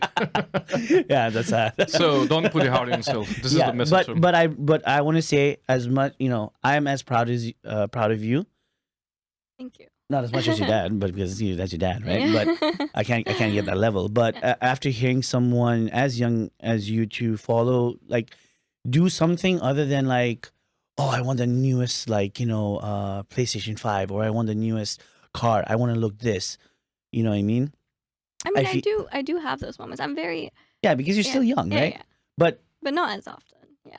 the thing is, Don't let that inner child of you die away Yeah. because Yeah. you're trying to get to a certain point. yeah, Because when you crash, after Yeah. that, coming out of it is It's very going to be a hard. Yeah. lot Very tough. harder than Yeah. what you started with, because you are not just going to see yourself as somebody who couldn't do something, even with a small task, but every small thing is just going to make you feel like you're getting constantly reminded of a failure, Mhm. and you are just going to look at it as like, oh, like the young me had so much hopes and aspirations, and look at me, I can't even, maybe you just slipped the glass in your hand and it broke down. Yeah. Even that's gonna like Mhm. make you break down because you've put so much pressure on yourself. Yeah. So as much as and from the conversations like down to earth that you are, you don't want to forget that side of yourself. Yeah. Yeah. And especially being the eldest one Mhm. of your family, you don't want to put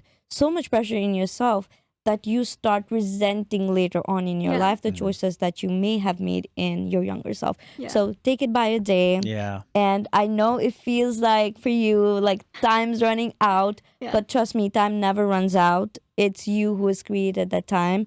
And if you take time to work on that potential of yourself, then it's going to work out much smoother than Yeah. if you rush into it. Yeah. Yeah, absolutely. Like structure wise, I think you have a lot of things. The fact that you even reached out to us Yeah. to want to come on this podcast shows that you have The Yeah. you're taking the Yeah. initiative. You're taking Yeah. the bull by the I horns. think one thing that I stand by is like closed mouths never get fed. So you gotta put yourself out there. Even if it's like, even if you guys said no, like what could I have possibly lost from that? You know. What's Yeah, the yeah. It's an worst that could opportunity. happen? So I was like, you know what? I'll just go ahead and ask. If anything, I like, didn't it'll be a know good she contacted experience, so. us though. Yeah, she Yeah. did. Anyways, contact before everyone. before going to the next segment, I really like the segment, like how it turned up, like we all discussing, not only interviewing her, but even discussing and maybe giving some tips to the next generation, right, from us, Yeah. and she learning and she also explaining her side of the view, and that was really delightful. I was our feel first Gen like an Gen Z. old person giving Yeah. advice. Yeah, you definitely, you definitely. I are think, an old and person too. she took all the information, and I think she's gonna use it. I think, Yeah, I she think gave us. you understand it because you said you were also an older child. So Yeah. I feel like part of those good tips also comes from that too.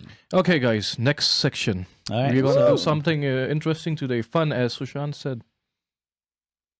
But I still want to know what you do for fun as being a kid. Like, While we open that, she can. yeah. Okay. Okay, Sushant, can you distribute the Oh, those? Wait, those, what? yeah. Tell us what do you like to do for Oh fun? Do you my like to dance? Do you like to? I do like to dance. I don't take any dance classes, but I Are will. you natural? Yeah, I would say so. So Just so you know, you have a champion No, I'm not a Oh, champion. I'm not a okay. champion. from his college time that he was in a dance team and they won something. We came So- second. Wait, I actually did listen to that podcast. Oh, okay. they? Oh, They made fun of you for coming second. Exactly. Yeah. No, they make fun of me for even wanting to dance. And We just they said- didn't believe you. We just said he should. she just dance. when she goes clubbing, she just sits in one place and she wiggles her like legs and hands Okay. side to side. But yeah. I haven't that seen means I don't know how to dance and I'm not even trying, so it's good. Like I am Okay. aware. Okay, today's game was created by Prapti, actually. Oh. She Idea gave us the was idea. created Idea by was created by Prapti. Prapti, and it's Tongue Twisters Translation Edition, right? So just translate it from Nepali to English or English to Dude, I'm Nepali. losing, bro. Yeah, I know you're losing. And write it in a board. Don't show it to other people. It's like idioms and all in English or Nepali. You have to translate in Nepali. You can write Like Nepalese. Just I showed. So listen to the statement. A word or phrase is either in Nepali or English is given. Not only know the meaning, but also Nepali. translate near in Nepali. Like write in Nepali. But Yes, you don't sir. have to write the Fast Nepali learners. sabda. Why am I even playing? No, you have to play. It's from I can't Nepali even to play English Nepali. too. There's English to the Nepali reason too. why I decided to do this game was simply to show your skills. Wait, do we have to write? Do we Yeah. have to write in You Nepali? so here's an example. Get it right, score 1 point. So let the cat out of the bag means rahasya pardafash garnu. Lugeko kura khol. You can write this in English. Bro, You I'm don't just have gonna to write my it in name Nepali. every time when it comes to Nepal. That's I know, all I you can don't have to use the Nepali words. You can Yeah, use yeah. the English words like Okay. Okay. rahasya. Like you can write RHA. Okay. Okay. I feel like Ani- Plus points if you write in Kitiman Nepali. means Okay. player or flirt. I feel like Prapti made this game just so that she could like Yeah. See, attack me. And it's to the people that were raised in USA, both these guys. So we are testing who's better. I mean- Maybe she's better than I you. mean, honestly, my Nepali is not that good either. I really struggled with Nepali in school. Like, that was my least. You lived there for favorite. 18 years. I lived there for 3. There's a huge 17, difference. 17. Okay, I'm sorry, 17. Also, there is a difference because not that there's a difference, but you think Nepali Mabosar, you know a lot of Nepali, but we all went to English medium school. We just had Nepali subject, and that was the only Nepali we know. Yeah. Like English, math, everything was taught in English. Like science or social studies, everything is in English. So to get even Nepali right for me is something that I really struggle hard. with. Yeah. Even for me, it's really hard. They yell I at didn't. you I if didn't you know the speak answers to Nepali these. in Nepali school. Yeah, exactly. Like English medium school You're is supposed different to than speak like English. Okay, the first one. As they should. It's raining cats and dogs. Right in Nepali, like Pani what does it mean? I don't even know. Do you know what it means in English? Though? I know Don't- what it don't- means in English. Write it in Nepali. Though. What? I can't even translate that to Nepali. Kukur biralo pani parata. What am I supposed to say? Oh man. Say it in like write it in Nepali. Ah, Have you dude, written? this Have you is- guys written? Shushan has already given up. That shows who. That shows his literacy. Okay. Wait, do we write like what it's actually supposed to mean? Yeah. Okay. We In don't Nepali. write. Yeah. So I showed you example, we can right? say it in like sentence too. Yeah, right? sentence like to what it anything, means, anything, Vanera. anything close. It doesn't have to be the same. Just anything close to what the meaning is in honestly, Nepali. even I don't know, but I wrote it in Nepali. I My wrote in dad would- English. No, my dad would be disappointed if I don't write this in Nepali. So I Okay. wrote it and I'm not sure about मेरो spelling. I'm The reading this. answer is धेरै जोरसँग पानी पानी परिरहेको छ. What did you guys write? I said एकदमै धेरै Oh yeah, that's right. Yeah, She's कस्तो right. पानी परेको थियो, but I Yeah. could only write पानी परिरहेको छ. Even he's translated. right. पानी परिरहेको छ तर it's like really heavy rains. It's like dham dham बिरालो र pani कुकुर poryo. It's like dham dham pani poryo. Or if it hails. Yeah, he doesn't know what the word Dude. jump jump and all. First of all, you said translate. I just translated from No, English not that to way, not that Nepali. way. But It should be meaningful. yeah, it yeah, should hey, be listen. Exactly. Guys, I want you to start using this in Nepal. is right, but biralo and Biralo. kukur doesn't make sense. I want you guys to start using this, please. Next one. Cameraman, please. Spill the tea. Spill the tea, write it in Nepali. Yeah, So we got a funny one, right? Oh, I wrote it in Nepali. My dad would be disappointed if I Oh didn't. man. तर wrong हुन सक्छ spelling, so I apologize अहिलेदेखि नै that. I think she knows it too. And like Nepali ma ke bhन्छ. Any words you can use in Nepali. First you have to know the meaning, what spill the tea idioms means, and then write it in Nepali. Did she erase? What did you write? You're gonna find out. I'm just interested. Okay. Okay. The answer is Oh my god. gossip girl. Gossip girl. Or simply put कुरा के हो? I Oh, said Kurang. के भयो पोखाउ because it said spill. So No, it's spill the like tea कुरा के means हो? Like what is the gossip. drama? What's the drama? how like Yeah, कुरा के कुरा हो? खोला न, I'll just say. Yeah. What do you write? कुरा के हो? के भयो पोखाउ. Yeah, that's right. That's right. चियालाई पोखाउ. That doesn't. He loses. Literal translation, guys. I'm literally translating everything. That's my strategy. It's one of them will be correct. Okay, the I next one. hope. Bite the bullet. You don't know that in English too? No, I know what it means. यो त झन् सजिलो होला. Yeah. Bite No, the I'm bullet. not even attempting it, dude. Like, You're just gonna be like गोली चबाएर बस. yeah, exactly. That's what I'm gonna do. What, dude? Do you know how many idioms I heard in 3 years in Nepal? None. like you know, gari matra khayo होला mom and dad ko because we played so much. Bite the bullet. Have you written? Yeah. Prapti, are you done? I'm trying to I don't write know it this like one.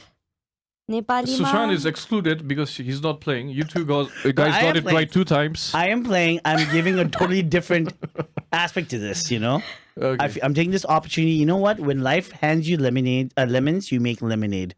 That's not and lemonade. that's what I'm That's doing not right tasty now. lemonade though. Well, That's Prapti, how are the you done? Nepali language works. Okay. Yeah, exactly. Like, okay.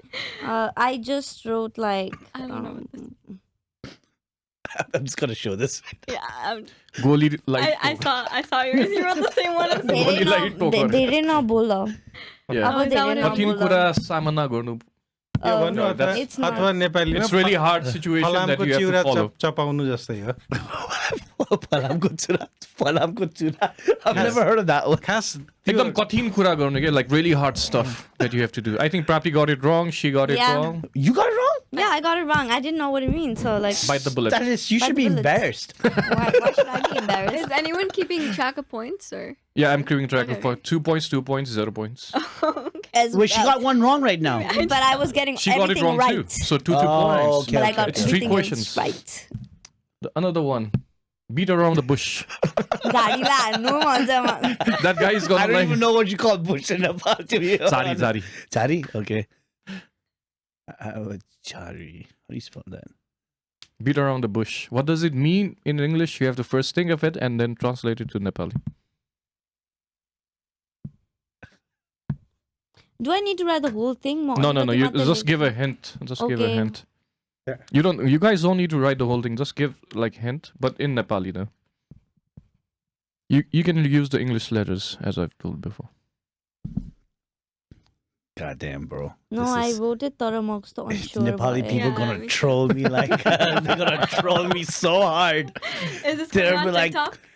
Yeah, this is coming on It TikTok. has I'm gonna to. put They're it. probably they're gonna be Please. like, Please, it has to. Please, Daddy Man, please. I hope you actually didn't write that.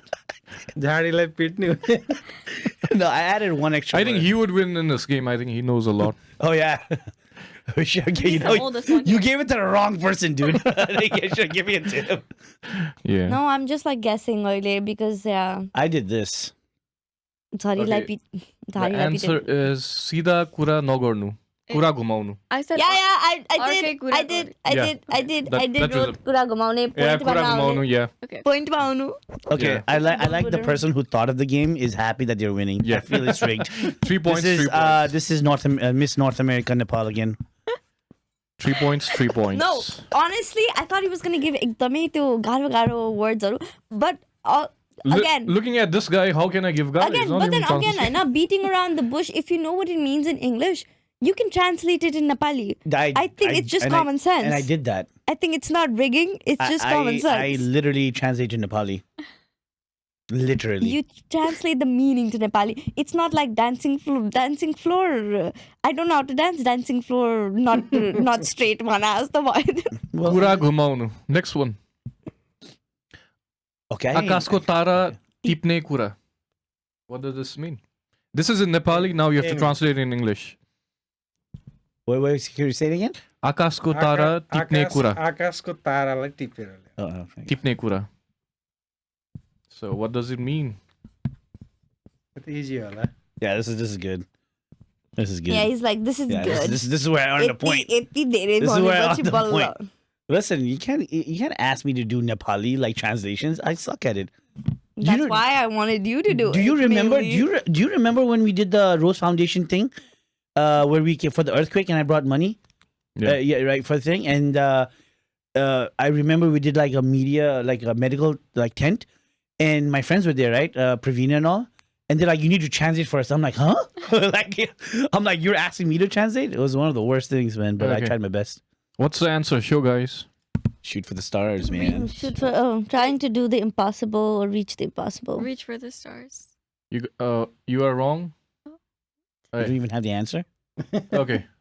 Impossible thing. I did. I did. She's right. What the? I did. How is that? How is that wrong? Yes, because Nepalma they Akasko don't say- tap tipne kura bhaneko. Yeah. It's really hard to do. You cannot do it at all. Exactly. It's like trying to get It's to like the impossible. impossible. Yes. Wow. You have to think it in from a Nepali So who got it mindset. right? Me. Look at my- She's winning. मैले She's अघि losing. भनेको थिएँ नि आकाशको तारा टिप्ने it's so I thought you meant shoot for the stars, like aim high. Like, No, that's not what it For means. the stars. Opposite. it's completely opposite. Like, no, you cannot get reach to the stars. You suck. That's Okay. exactly what. The next one. ओहो Mukhma ram ram bagalima chura. Oh, I know this. I already wrote it. I don't even know what buggly means. Let's not tell him what it means, please. Yeah. I want you to like think of Bagali it भनेको- after. This one is the last one, so Don't think say about it. anything. No, don't say anything. I Yeah. want him to figure it out on his own. What is that? Mukhma ram ram Bagalima bagalima chura. What? Like, try it. I've already written mine. Dude, I don't even know what that actually don't means. either. Nepali No, I don't want you guys to translate Yeah, because don't say anything. because even Yeah. the first I'm and challenging the last, her today. Chura is Think about it. knife, Think right? about it. Chura Think is about knife. it. Chura is knife. Yeah. Oh. So like Chura try is to knife here. translate and Oh, figure wait, it out. hold on. Maybe it means like this. मुखमा राम राम भनेको मिठो बोल्ने. Yeah, he already gave you no hints. No hints. no hints. Why on are that you one. ruining the fun? She's trying. Your dad is gonna have his own episode. Don't worry. Yeah, he loves We to talk. have to call him like back. I feel like you have a Sure. crazy story. Guys, are Yeah. you done? Yes, No, I no, don't no, know, no. man. I just thought of I something. do. I don't know. Stab me in the back. I don't know. Stab me in the back. What am I supposed to say? She's like looking at my. Okay, sure. Too much know, to I said say? too much. Backstabber. Yeah. Oh yeah, that's what I meant to say. Two-faced. Two-faced Okay. person. Backstabber. Yeah, backstabber, stabbing back. You know. So the winner is Prapti. Oh, Second place is our guest, and last is Sushant with 1 point. He got that right. I did get 1 point. Did I But get we it? have one more. This is too easy though. Yo, what is this? Jilke. Oh, I know. Just say it out. You don't have to write. Show off. Like Ramro, like keta jilke keta wants a name. Like What? so. Flamboyant. Yeah, as Sushant says, flashy Show person, off, show off. Show No, off. they're flamboyant penance. I was going to Flamboyant think of penance. flamboyant penance. So they're Jilke right. bhane pani, they Jilke. use, context of if a guy is dressed up well, Yeah. त्यस्तो or like has a little bit of feminine उसमा पनि कस्तो झिल्के केटा रहेछ भन्छ, so flamboyant. Oh, okay. So we still have 10 minutes, and we can see 1 or 2 videos. I have some videos over here. So Conspiracy she theories. likes conspiracy theories. You That's like what I conspiracy heard. Theories? Propaganda. A little bit. What's your I- number one?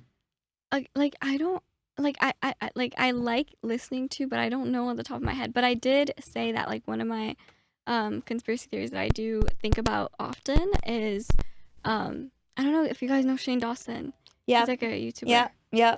Yeah. He used to make a lot of conspiracy videos. He used to go to like hotel rooms and do things. Yep. But he's canceled now. Nobody really watches him Yeah. anymore. He's But canceled.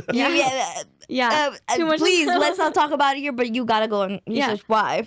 That's all I gotta say. But I he used talks to about love how like Saint Dawson. mattress firms, like people like launder money and stuff. That's why there's so many of them. Because Even if technically- they're out of business. yeah, because technically you don't need a mattress. Like that many people don't need that many mattresses, or like you know what I mean. Like you don't run out of mattresses, But so there shouldn't be I that many think- mattress stores. I but- think it's a you need to get exposed to money laundering to understand that Yeah. most businesses. I never heard of that money conspiracy. laundering. So it's Yeah. not like over the top conspiracies. It's just don't know. I I don't think mean, so. like, what conspiracy theories are you aware of? dude.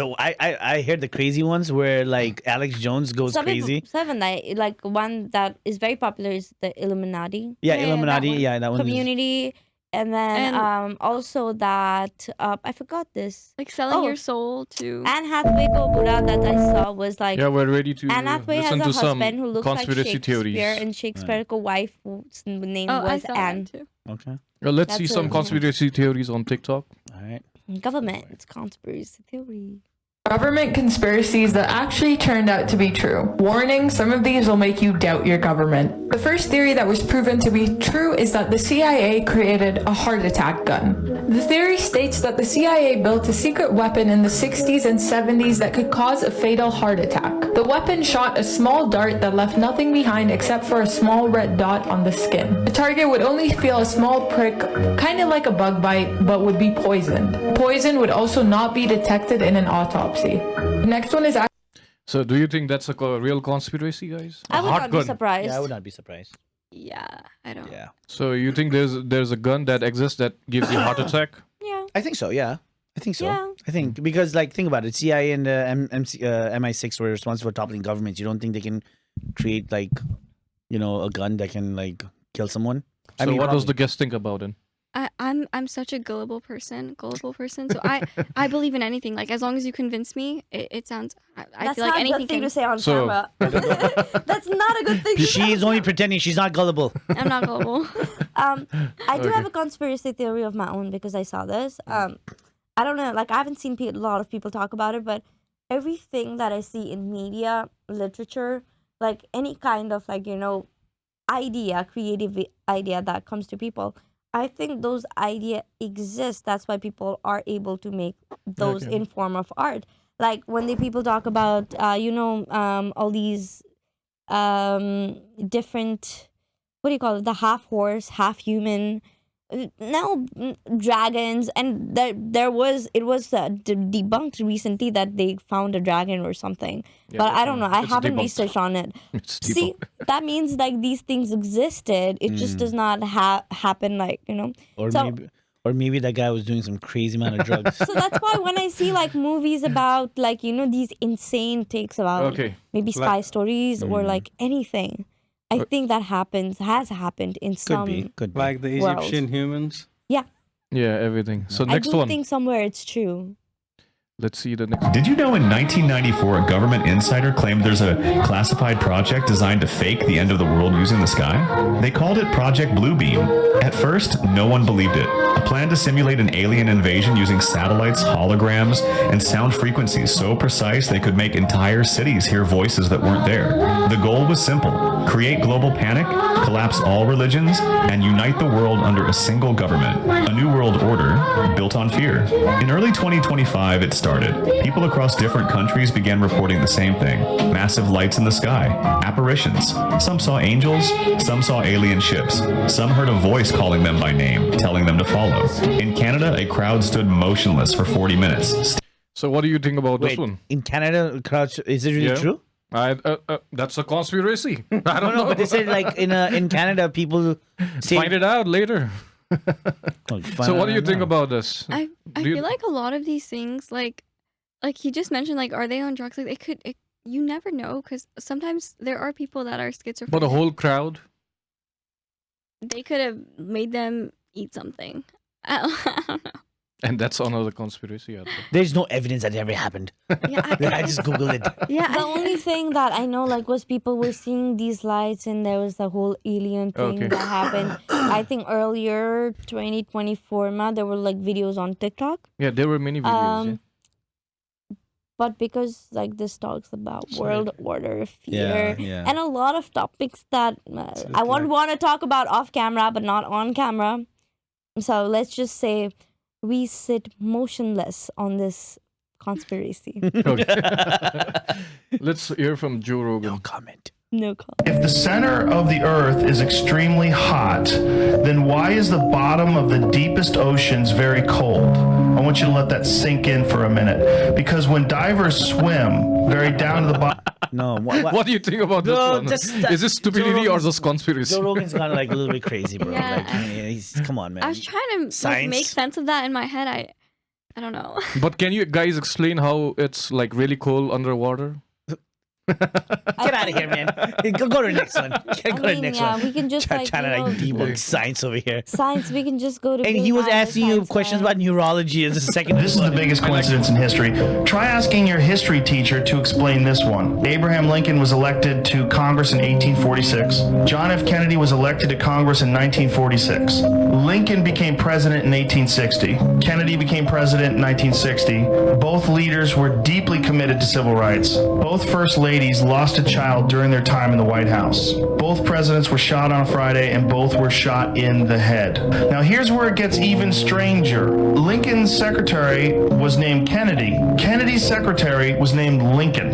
Both were assassinated by men from the South. Both were succeeded by Southerners named Johnson. Andrew Johnson, who took over after Lincoln, was born in 1808. Lyndon Johnson, who took over after Kennedy, was born in 1908. John Wilkes Booth, Lincoln's assassin, was born in 1839. Lee Harvey Oswald, Kennedy's assassin, was born in 1939. Both assassins were known by their full three names. Both names contain exactly 15 letters. Hold on, it gets even more bizarre. Lincoln was shot in a theater named Ford. Kennedy was shot in a Lincoln car made by Ford. Booth and Oswald were both killed before going to trial. And finally, the wildest part. A week before Lincoln was assassinated, he was in Monroe, Maryland. A week before Kennedy was killed, he was with Marilyn Monroe. Lincoln was shot in a theater, and his killer fled to a warehouse. Kennedy was shot from a warehouse, and his killer ran to a theater. So what this guy is trying to say is we are in a simulation. It repeats itself, those kind of stuff. So do you believe this? The concept of simulation is so interesting to me. I don't Okay. want to say I don't believe in it, Yeah. but there are times where I feel like Do We're you in a think the same thing? simulation. Do you believe in that we are a mirror image of another world and we are just a simulation? I think there are Allegory of the parallels. cave, Plato. I wouldn't say like I can't say I 100%. No, believe these are more like different. These are said by scientists. No, I get it. You know these are what? not said by If conspiracy there is any multi-universe, I wish I was a Super Saiyan. Yeah, I do Okay. believe in like multi-universe. So we have a conspiracy like, theory believer over here. And she's Okay, neurologist. that's the end. Any ending remarks from you guys? I'll let Prapti go first, and I'll close it off. But before you, sorry, between the two of us. But do you have any message for the people listening today? What you'd want them to do? Just so that if they want to get in touch with you, or just about your nonprofit and all that stuff. So anything that you want to like tell the audience who's listening to you? Yeah. So behind the scenes, I'm working on my nonprofit and doing a lot of work behind the scenes almost every single day. So that's kind of why that was my main motive for coming into this podcast and reaching out to you guys, and to kind of like grow my platform and just to let people know about me. And I hope from this podcast, everybody kind of gets an idea of what Bholi ko Nepal is. And like I said, I ramble, so I don't know if what I said made perfect sense. So if you are confused, if you have some things to say, if you have any ideas or tips, that would be extremely helpful. You can always reach out to the Instagram of Bholi ko Nepal, or you could just reach out to my personal Instagram, which you guys are linking it below. Yes. Right? Okay. Yeah, there. So it'll be there, and yeah. So I just want to thank everyone for having me here today, and No, it's just giving me this chance. I think I'm glad that we're doing something right. That she decided to want to come on our podcast. I was getting tired of asking people left and right. I'm just kidding. But no, I really appreciate you wanting to come on the podcast as well. But and what about you, Prapti? What are your closing remarks, Miss Know It All, that you want? Thank you. He's jealous of my win, guys. We all know he always hates when I win, but I always win. All I do is win. We can have that in the background for me. All I do is win. Anyways, Please, not to go off don't topic. quit your day job.